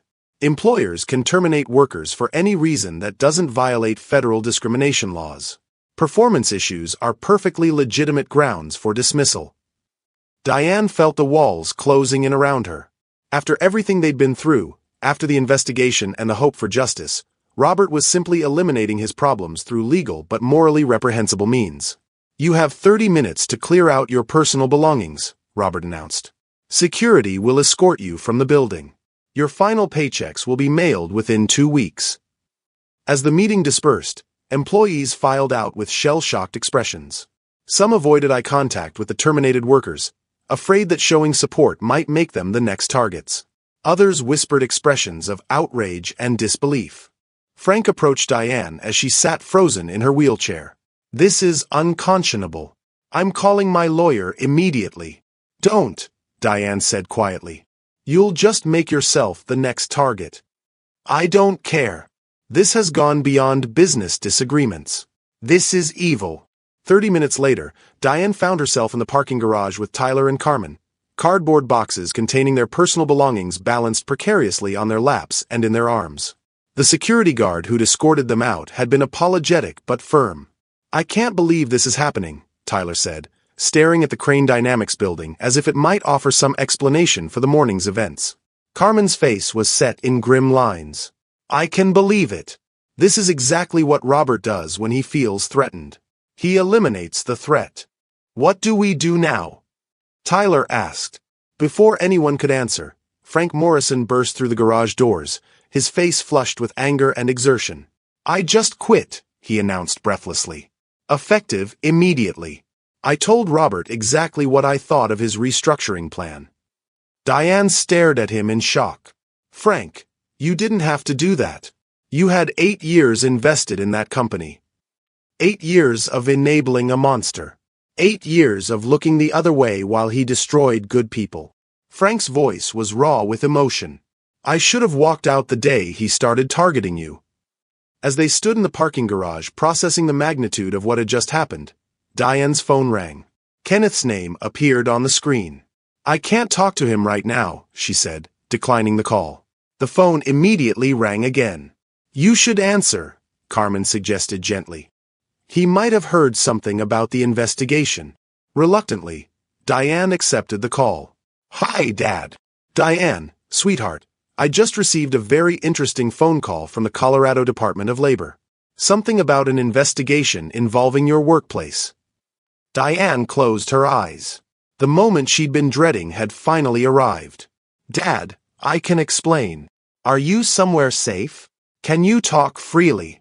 I'm in a parking garage with some colleagues. We were just fired. The silence on the other end of the line was deafening. You were fired? From the internship.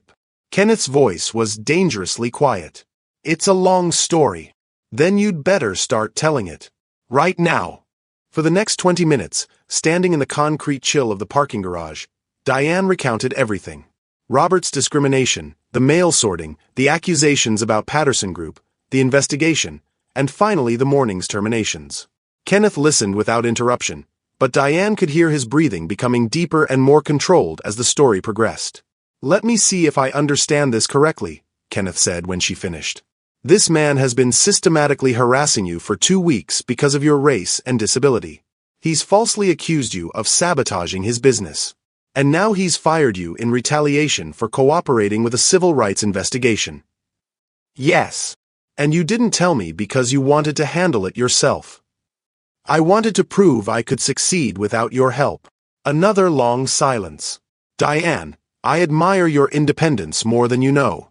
But there's a difference between proving yourself professionally and enduring criminal harassment in silence. It's not criminal. It absolutely is criminal. What you've described constitutes workplace harassment, retaliation, and probably conspiracy to deprive you of civil rights. This Robert Crane has committed federal crimes. Frank stepped closer to the phone. Mr. Foster? This is Frank Morrison, former business partner of Robert Crane.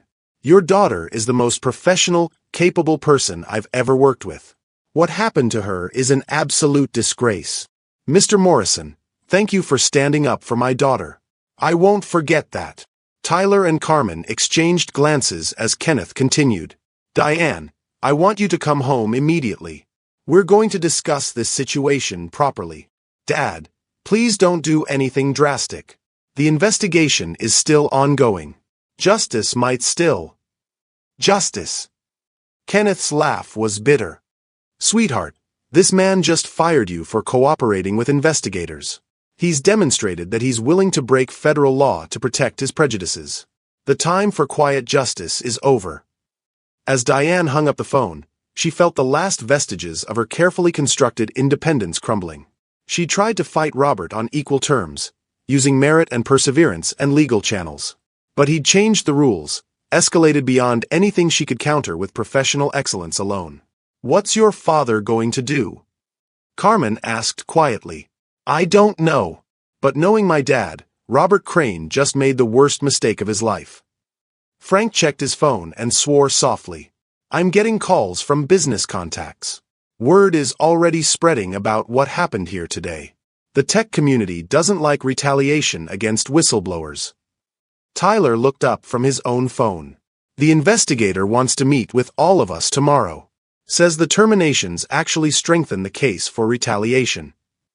As they prepared to leave the parking garage, each heading toward an uncertain future, Diane felt the full weight of the morning's betrayal. She'd allowed herself to hope, to believe that truth and justice would prevail through proper channels. She'd formed bonds with colleagues who'd stood up for what was right. And Robert had destroyed it all with 3 names on a termination list. The fragile community they'd built over shared meals and mutual support had been shattered by the brutal reality of corporate power. The investigation that had promised justice now felt inadequate against an opponent willing to break laws and destroy lives. But as devastating as the morning had been, Diane realized that Robert had also made a critical error.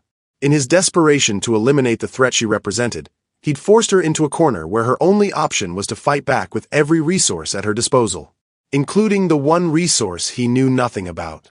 As she drove home through Denver's afternoon traffic, Diane's phone buzzed with text messages from Rebecca, from MIT classmates, from family friends who'd somehow heard about the situation. Word was spreading beyond Colorado, beyond the immediate business community. Robert Crane thought he'd won by eliminating his accusers. But he'd actually just declared war on one of the most powerful families in American business. And he didn't even know it yet. That evening, as Diane sat in her apartment staring at the cardboard box containing her few personal items from Crane Dynamics, she made a decision that would have seemed impossible 2 weeks ago. She was done proving herself quietly. Done enduring abuse for the sake of independence. Done believing that merit alone could overcome systematic prejudice. Tomorrow, she would drive to her father's estate and tell him everything.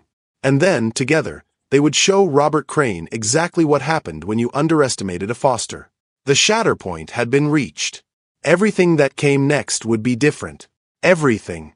The drive to Kenneth Foster's estate in the foothills outside Denver felt like a funeral procession. Diane had barely slept, her mind cycling through the wreckage of the previous day. Every mile brought her closer to a conversation that would change everything. Not just for her, but for Robert Crane and everyone caught in the aftermath. The Foster estate sat on 200 acres of pristine Colorado landscape, a testament to wealth built through intelligence and integrity rather than inherited privilege. Kenneth had designed the house himself, modern but warm, powerful but welcoming. Floor-to-ceiling windows offered panoramic views of the Rocky Mountains, and the accessible design throughout reflected his consideration for his daughter's needs. Kenneth met her at the front door, his face a mask of controlled fury that Diane had rarely seen.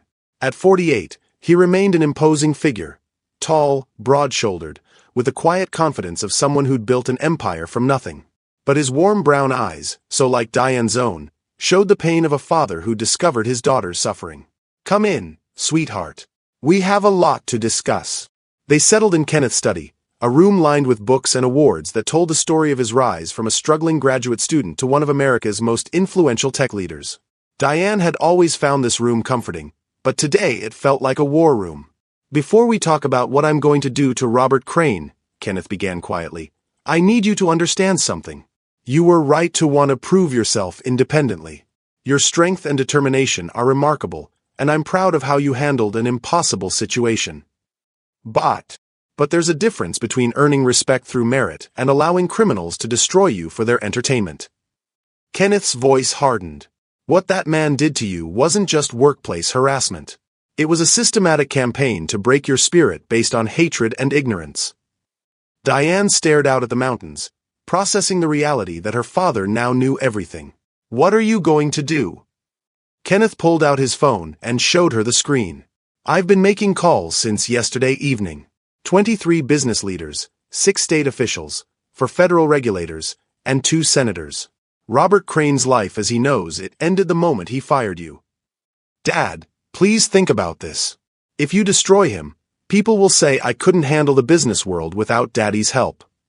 Sweetheart, those people are wrong. You handled 2 weeks of systematic abuse with grace and dignity that most adults couldn't muster. You built alliances with colleagues who risked their careers to support you. You cooperated with investigators and tried to solve the problem through proper channels." Kenneth leaned forward intensely. What you couldn't handle was a sociopathic criminal who chose to break federal law rather than treat you with basic human decency. As they talked, Kenneth's assistant knocked on the study door. "Sir, Frank Morrison is here to see you." Frank entered looking haggard but determined. He'd clearly spent a sleepless night processing his decision to abandon 8 years of work and investment. "Mr. Foster, thank you for seeing me. I wanted to apologize personally for not stopping Robert's behavior sooner." Kenneth studied Frank with the analytical gaze that had served him well in countless business negotiations. "Mr. Morrison, my daughter speaks very highly of you. She says you sacrificed your partnership to stand up for what's right. I should have done it sooner. I should have done it the first day. Perhaps. But you did it when it mattered most. That shows character." Kenneth gestured for Frank to sit. "I understand you have 8 years and significant capital invested in Crane Dynamics." I walked away from all of it yesterday. What if I told you that investment doesn't have to be lost?" Frank looked confused. "I don't understand." Kenneth smiled for the first time since Diane's arrival. "By tomorrow evening, Crane Dynamics will either be under new management or permanently closed. If Robert chooses to fight, I'll buy the company outright and install leadership that understands how to treat employees with dignity. Your investment and position could be restored under proper management." "You can do that." "Mr. Morrison, Crane Dynamics' annual revenue is approximately $15 million. I generated that much profit last Tuesday." Kenneth's tone was matter-of-fact rather than boastful. "Robert Crane built a successful company, but he made the mistake of targeting my daughter. That company now belongs to me." As if summoned by cosmic timing, Kenneth's phone rang. The caller ID showed Sandra Chen, Department of Labor. "Ms. Chen, thank you for calling. I understand you've been investigating my daughter's workplace." Diane could hear Sandra's voice through the phone speaker. "Mr. Foster, I wanted to inform you that we're escalating this case to federal level. The terminations yesterday constitute clear retaliation, which is a federal crime. We're coordinating with the FBI's Civil Rights Division." "Excellent. What do you need from me?" "Your testimony about the Foster Technologies partnership proposal. Mr. Crane is claiming that his business losses are connected to your daughter's presence at his company." Kenneth's laugh was cold. "Ms. Chen, I rejected Robert Crane's partnership proposal 6 months ago because it was poorly written and demonstrated fundamental misunderstanding of our business model. I had no idea he even employed my daughter until yesterday." "That's what we suspected. Your testimony will establish that his business problems preceded her employment and had nothing to do with her presence." After ending the call, Kenneth turned to Frank with renewed intensity. "Here's what's going to happen. In approximately 1 hour, I'm going to call Robert Crane directly. I'm going to explain exactly who I am, what I know about his behavior, and what consequences he's facing. And then I'm going to offer him a choice. He can resign immediately, issue a public apology to my daughter and the other employees he's harassed, and accept a permanent ban from working in Colorado's tech industry. In exchange, I won't pursue criminal charges or civil litigation that would leave him financially ruined. Frank stared at Kenneth with growing amazement. What if he refuses? Then I destroy him completely. His company, his reputation, his future career prospects, everything. Kenneth's voice carried the quiet authority of absolute power. I'll buy Crane Dynamics out from under him, fire him publicly, and ensure that every business leader in America knows exactly what kind of person he is. Diane felt a mixture of relief and concern. Dad, that level of retaliation might seem excessive to outsiders. Excessive? Kenneth stood and walked to his wall of awards and recognition plaques. Sweetheart, let me tell you about excessive. Excessive is spending 2 weeks systematically humiliating a brilliant young woman because she doesn't match your bigoted expectations. Excessive is falsely accusing her of corporate sabotage. Excessive is firing employees for cooperating with civil rights investigators. He turned back to face them. What I'm offering Robert Crane is mercy. More mercy than he showed you, and infinitely more than he deserves. 20 minutes later, Kenneth placed the call that would change everything. He activated the speaker so Diane and Frank could hear both sides of the conversation. Robert Crane speaking. Mr. Crane, this is Kenneth Foster. A pause. Kenneth Foster of Foster Technologies? That's correct. I believe you've been employing my daughter. The silence stretched so long that Diane wondered if Robert had hung up. When he finally spoke, his voice was barely a whisper. Your daughter, Diane Foster. The young woman you've been systematically harassing for 2 weeks because of her race and disability. I don't know what you've been told, but... Mr. Crane, I know exactly what happened. Every email assignment, every humiliating task, every false accusation. I know about the mail sorting, the storage closets, the accusations about Patterson Group. I know about yesterday's illegal terminations. Robert's breathing was audible through the phone. Mr. Foster, there's been a misunderstanding. Your daughter's termination was based on performance issues. Stop talking. Kenneth's voice cut like a blade. You have one chance to end this without complete destruction. Are you listening? Yes. You will resign as CEO of Crane Dynamics, effective immediately. You will issue a public statement acknowledging that you engaged in discriminatory practices against my daughter and other employees. You will personally apologize to each person you've harmed. And you will accept a permanent ban from working in Colorado's tech industry. That's impossible. This is my company. I built it from nothing. Actually, it's my company now. As of 30 minutes ago, I purchased controlling interest from your primary investors. They were surprisingly eager to sell once I explained your legal exposure. Another long silence. You're lying. Check your email, Mr. Crane. The purchase documents were sent to your corporate attorney 20 minutes ago. Diane watched her father during the call, amazed by his calm precision.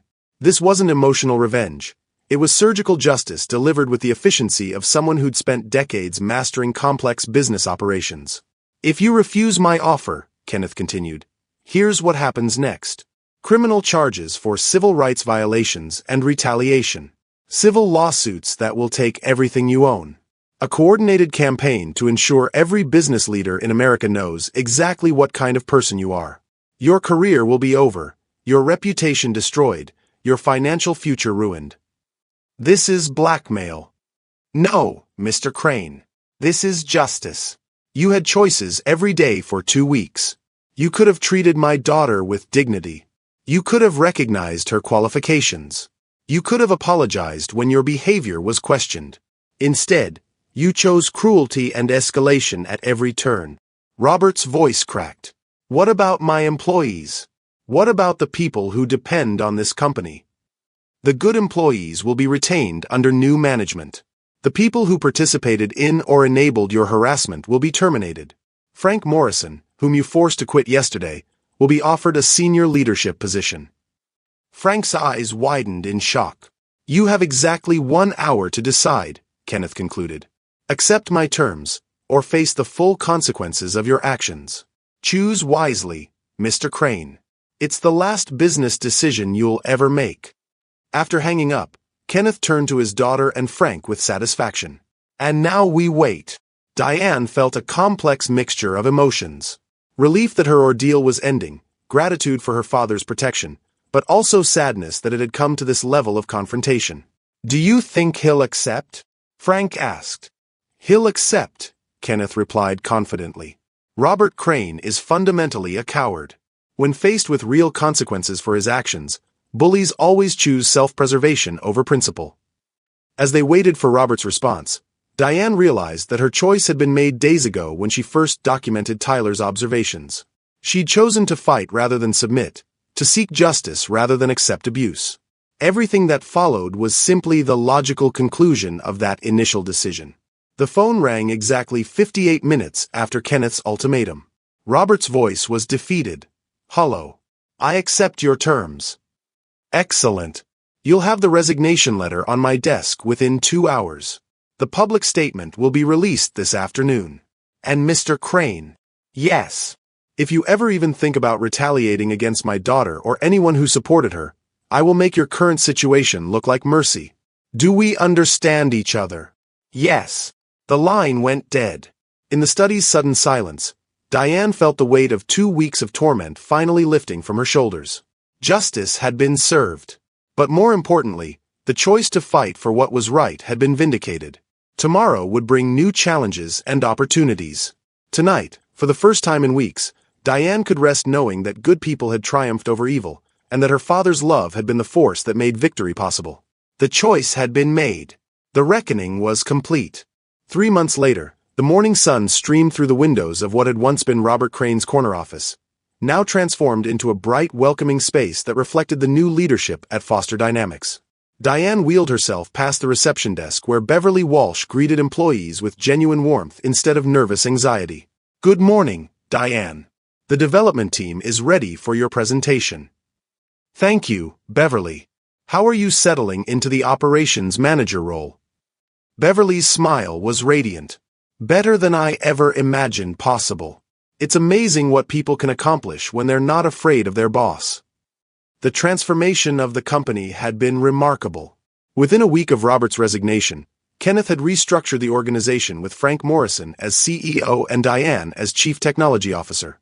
The toxic culture that had dominated under Robert's leadership evaporated as employees discovered they could speak freely, contribute ideas, and be valued for their actual capabilities. Tyler Brooks, now a senior developer, met Diane at the elevator with barely contained excitement. The accessibility software project is testing even better than we projected. 3 major clients want to license the technology. Excellent. How's the team dynamic? Like night and day compared to before.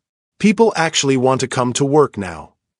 As they walked toward the conference room, Diane reflected on the journey that had brought them here.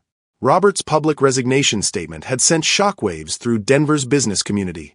His admission of discriminatory practices and personal apology to affected employees had been front-page news in the Colorado Tech Journal. The federal investigation had concluded with criminal charges for retaliation, resulting in probation and community service rather than prison time, thanks largely to Kenneth's testimony advocating for mercy. The conference room was packed with employees eager to see Diane's presentation on the new accessibility programming initiative. Carmen Lopez, now head of marketing, had prepared promotional materials that highlighted both the technical innovation and the social impact of making technology more inclusive.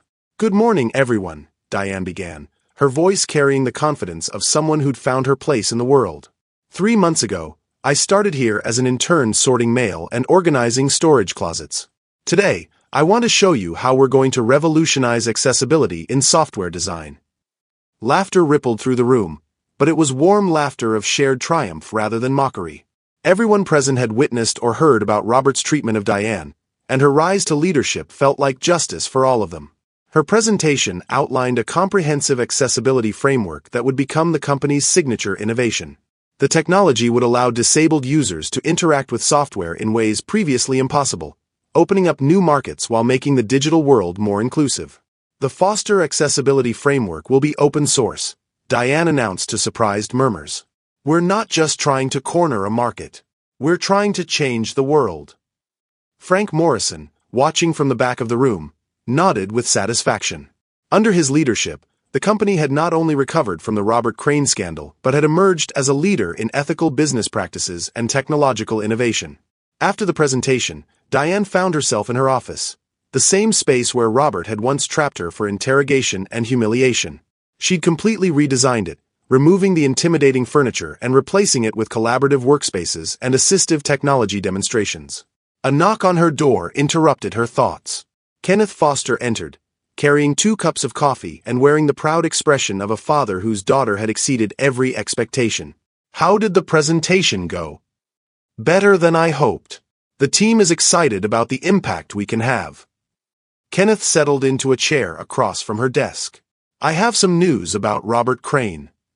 Diane looked up from her computer. In the months since his resignation, Robert had largely disappeared from public view. She'd heard rumors about him working as a consultant for a small firm in Arizona, far from the Colorado tech scene he'd once dominated. He's requested a meeting with you. What? Diane's hands stilled on her keyboard. His lawyer contacted our legal team yesterday. Robert wants to apologize to you personally. Face to face. Diane felt a complex mixture of emotions. After everything that happened, why now?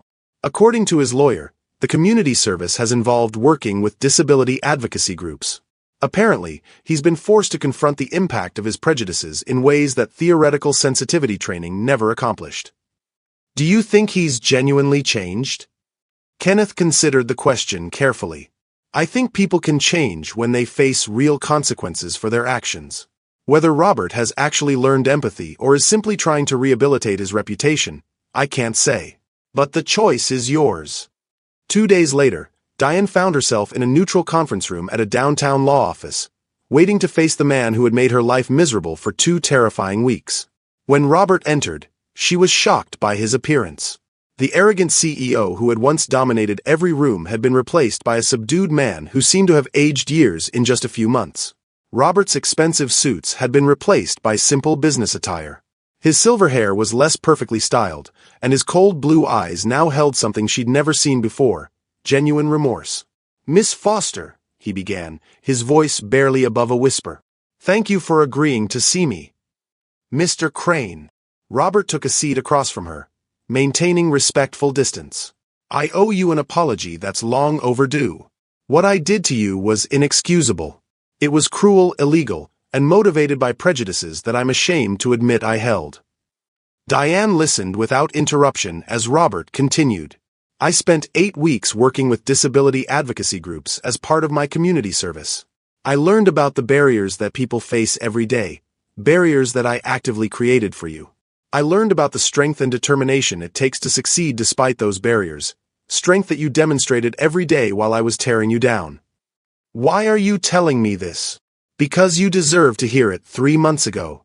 Because I was too proud and too ignorant to see what I was doing to another human being. Robert's voice cracked slightly. And because I hope someday you might be able to forgive me, even though I don't deserve it. The apology hung between them in the conference room's quiet space. Diane studied Robert's face, looking for signs of manipulation or performance. Instead, she saw something that looked like genuine transformation. I can't speak for Tyler and Carmen and the others you hurt, Diane said finally. But I can speak for myself. I forgive you, Mr. Crane. Not because you've earned it, but because carrying anger isn't serving my future. Robert's eyes filled with tears. Thank you. That's more grace than I deserve. Maybe. But grace isn't about what people deserve. It's about what kind of person you choose to be. As they prepared to leave, Robert paused at the door. I heard about the accessibility framework you're developing. It sounds like it will help a lot of people. That's the plan. I'm glad. The world needs more people like you making technology decisions. 6 months later, on a warm July morning, Diane wheeled herself across the stage at the Colorado Convention Center to accept the State Technology Innovation Award on behalf of Foster Dynamics. The accessibility framework had been adopted by 12 major software companies and was being implemented in schools and businesses across the country. In the audience, she could see Kenneth beaming with pride, Frank applauding enthusiastically, and Carmen, Tyler, and Beverly cheering from the front row. Even Sandra Chen from the Department of Labor was there, having become a friend and advocate for workplace equality initiatives. As Diane accepted the award, she thought about the journey that had brought her here. The pain of those first 2 weeks at Crane Dynamics felt like a lifetime ago, but the lessons learned remained vivid. She discovered that sometimes proving yourself required accepting help. She'd learned that real strength came not from enduring abuse in silence, but from standing up for what was right. And she'd found that the bonds forged in adversity could become the foundation for extraordinary achievements. This award belongs to everyone who refuses to accept discrimination as normal, Diane said into the microphone. It belongs to the colleagues who speak up when they witness injustice. It belongs to the investigators and advocates who ensure that laws protecting workers actually get enforced. And it belongs to the family members who provide support while respecting our independence. The applause was thunderous. After the ceremony, as the Foster Dynamics team celebrated at a nearby restaurant, Frank raised his glass for a toast. To Diane Foster, who turned the worst workplace situation any of us had ever witnessed into the catalyst for building something extraordinary. To second chances, Carmen added. For all of us. To justice, Tyler contributed. Even when it takes longer than we hope. To love conquering hate, Kenneth said quietly. Always. As the evening wound down, Diane found herself on the restaurant's accessible patio, looking out at the Denver skyline. The city lights twinkled below like promises of future possibilities. Her phone buzzed with a text from Rebecca. Saw the award ceremony on the news. So proud of you.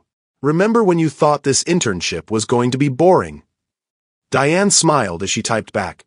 Turns out it was educational in ways I never expected.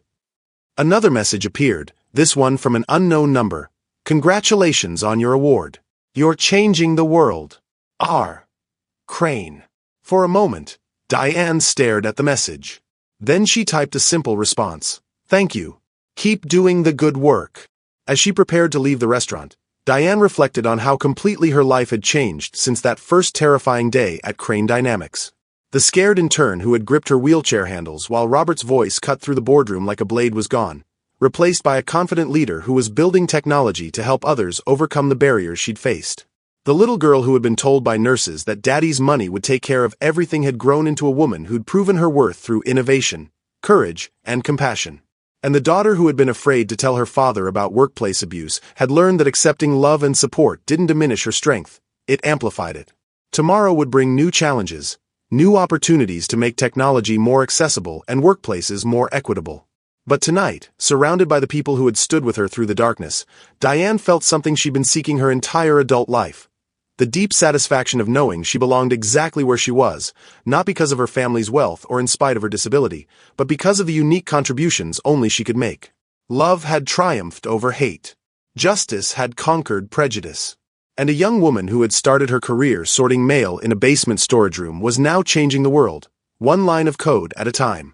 It was exactly the ending she deserved. 1 year later, the first annual Foster Dynamics Inclusion Summit brought together over 500 business leaders, disability advocates, and technology innovators from across North America. As Diane opened the conference in the same Denver Convention Center where she'd received her award, she reflected on how completely the landscape had changed.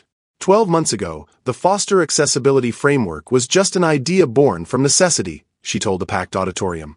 Today, it's been implemented by 47 companies, integrated into 6 major universities, and has improved digital access for over 2 million users worldwide. In the audience, she spotted familiar faces from her journey. Tyler Brooks now led the accessibility development team and had been promoted to Director of Inclusive Technology. His innovative work on voice recognition interfaces had earned him recognition as one of Colorado's 30 under 30 tech leaders. Carmen Lopez had become Chief Marketing Officer and had spearheaded the company's transformation into a certified B Corporation, balancing profit with social impact. Her marketing campaigns highlighting real stories of accessibility challenges had won 3 industry awards and changed how tech companies talked about inclusion. Beverly Walsh, now Operations Manager, had completed her MBA and become a sought-after speaker on workplace culture transformation. Her presentation on From Complicity to Leadership had become a cornerstone of corporate training programs addressing discrimination and bystander intervention. The federal investigation had concluded with Robert Crane pleading guilty to retaliation charges. His sentence included 2 years of probation, 500 hours of community service with disability advocacy organizations, and a substantial fine that was donated to accessibility research. The Department of Labor had used the case as a model for prosecuting workplace discrimination, leading to 17 similar investigations across the country. Foster Dynamics had not only recovered financially but had become one of Colorado's fastest-growing companies. The original investors who had sold their stakes to Kenneth at a premium now watched enviously as the company's value had tripled under ethical leadership. 3 major tech giants had attempted to acquire the company, but Kenneth and the board had unanimously voted to remain independent, prioritizing mission over maximum profit. During a break in the summit, Diane was approached by a woman she didn't immediately recognize. The stranger was well-dressed, professional, with kind eyes and a hesitant smile. "Ms. Foster? I'm Dr. Rebecca Martinez. I'm the new director of the Colorado Center for Workplace Equity. Nice to meet you. How can I help? I wanted to thank you personally. The center was created with funding from the settlement of your case, and we've already helped 63 workers file discrimination complaints. Your courage to speak up created a ripple effect that's still spreading." As the summit continued, Diane learned about other unexpected impacts of her story. 3 universities had created scholarships for disabled students pursuing technology degrees. The Diane Foster Protocol had been adopted by 12 companies as a framework for handling discrimination complaints. And a documentary about workplace accessibility was in production, with proceeds funding advocacy organizations. During lunch, Diane received a text from an unknown number, watching the summit livestream.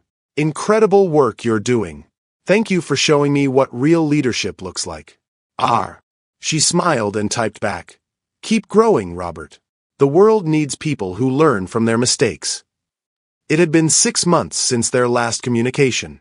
Robert Crane had completed his community service and had quietly taken a position with a non-profit organization providing technology training to disabled veterans. His social media presence, once filled with corporate branding and self-promotion, now featured simple posts about accessibility awareness and volunteer opportunities. The afternoon sessions included breakout groups where attendees shared their own experiences with workplace discrimination and brainstormed solutions.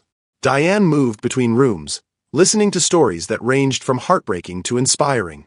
A young man with autism described how his company's new inclusive hiring practices had given him opportunities he'd never imagined. A veteran with PTSD explained how remote work accommodations had allowed her to return to her technology career. As the summit concluded, Frank Morrison took the stage for closing remarks. Under his leadership, Foster Dynamics had become a case study in ethical transformation, featured in Harvard Business School curricula and management textbooks. "1 year ago, our company was defined by the worst impulses of its leadership," Frank said. "Today, we're defined by the best impulses of our community." That transformation happened because one person refused to accept injustice as normal, and others chose to stand with her. The standing ovation lasted 3 full minutes. That evening, at the summit's closing reception, Kenneth Foster found himself in conversation with Sandra Chen, who had been promoted to Regional Director of Civil Rights Enforcement. "Your daughter has changed more than just one company," Sandra observed. "The legal precedents from this case have strengthened discrimination protections nationwide." "She's always been remarkable," Kenneth replied. "I just provided the resources. The courage was all hers." As the reception wound down, Diane stepped outside onto the convention center's accessible terrace. The Denver skyline glowed in the sunset, and the Rocky Mountains stood majestically in the distance. She thought about the scared young woman who had wheeled into Crane Dynamics just 1 year ago, hoping to prove herself through quiet excellence. That woman had been strong, but she believed strength meant enduring abuse alone. Now Diane understood that real strength came from building communities, accepting support, and using your position to lift others up. Her phone buzzed with messages from around the world. A developer in Tokyo thanked her for accessibility guidelines that had helped him create inclusive gaming software. A startup founder in Lagos credited the Foster framework with making her educational app usable by students with visual impairments. A rehabilitation center in Toronto reported that new accessibility features had improved their patients' technology training outcomes. The ripple effects continued to spread, touching lives she would never meet but whose struggles she understood intimately. As Diane prepared to leave, she was approached by a young black woman in a wheelchair, probably in her early 20s, with bright eyes and a nervous smile. "Ms. Foster? I'm sorry to bother you, but I wanted to thank you. I start my internship at a tech company next week, and I'm terrified. But knowing what you went through and how you handled it, it gives me courage." Diane smiled warmly. "What's your name?" "Angela. Angela Washington. I just graduated from Stanford with a computer science degree." "Angela, let me give you some advice. You don't have to prove you belong anywhere. You already belong.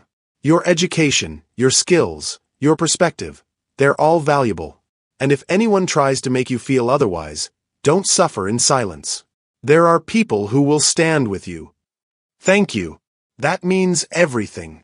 As Angela wheeled away, Diane felt the deep satisfaction of knowing her story had become bigger than her personal experience. It had become a roadmap for others facing similar challenges, proof that justice was possible and that standing up for what's right could create lasting change. The night air was crisp with autumn promise as Diane made her way to her car.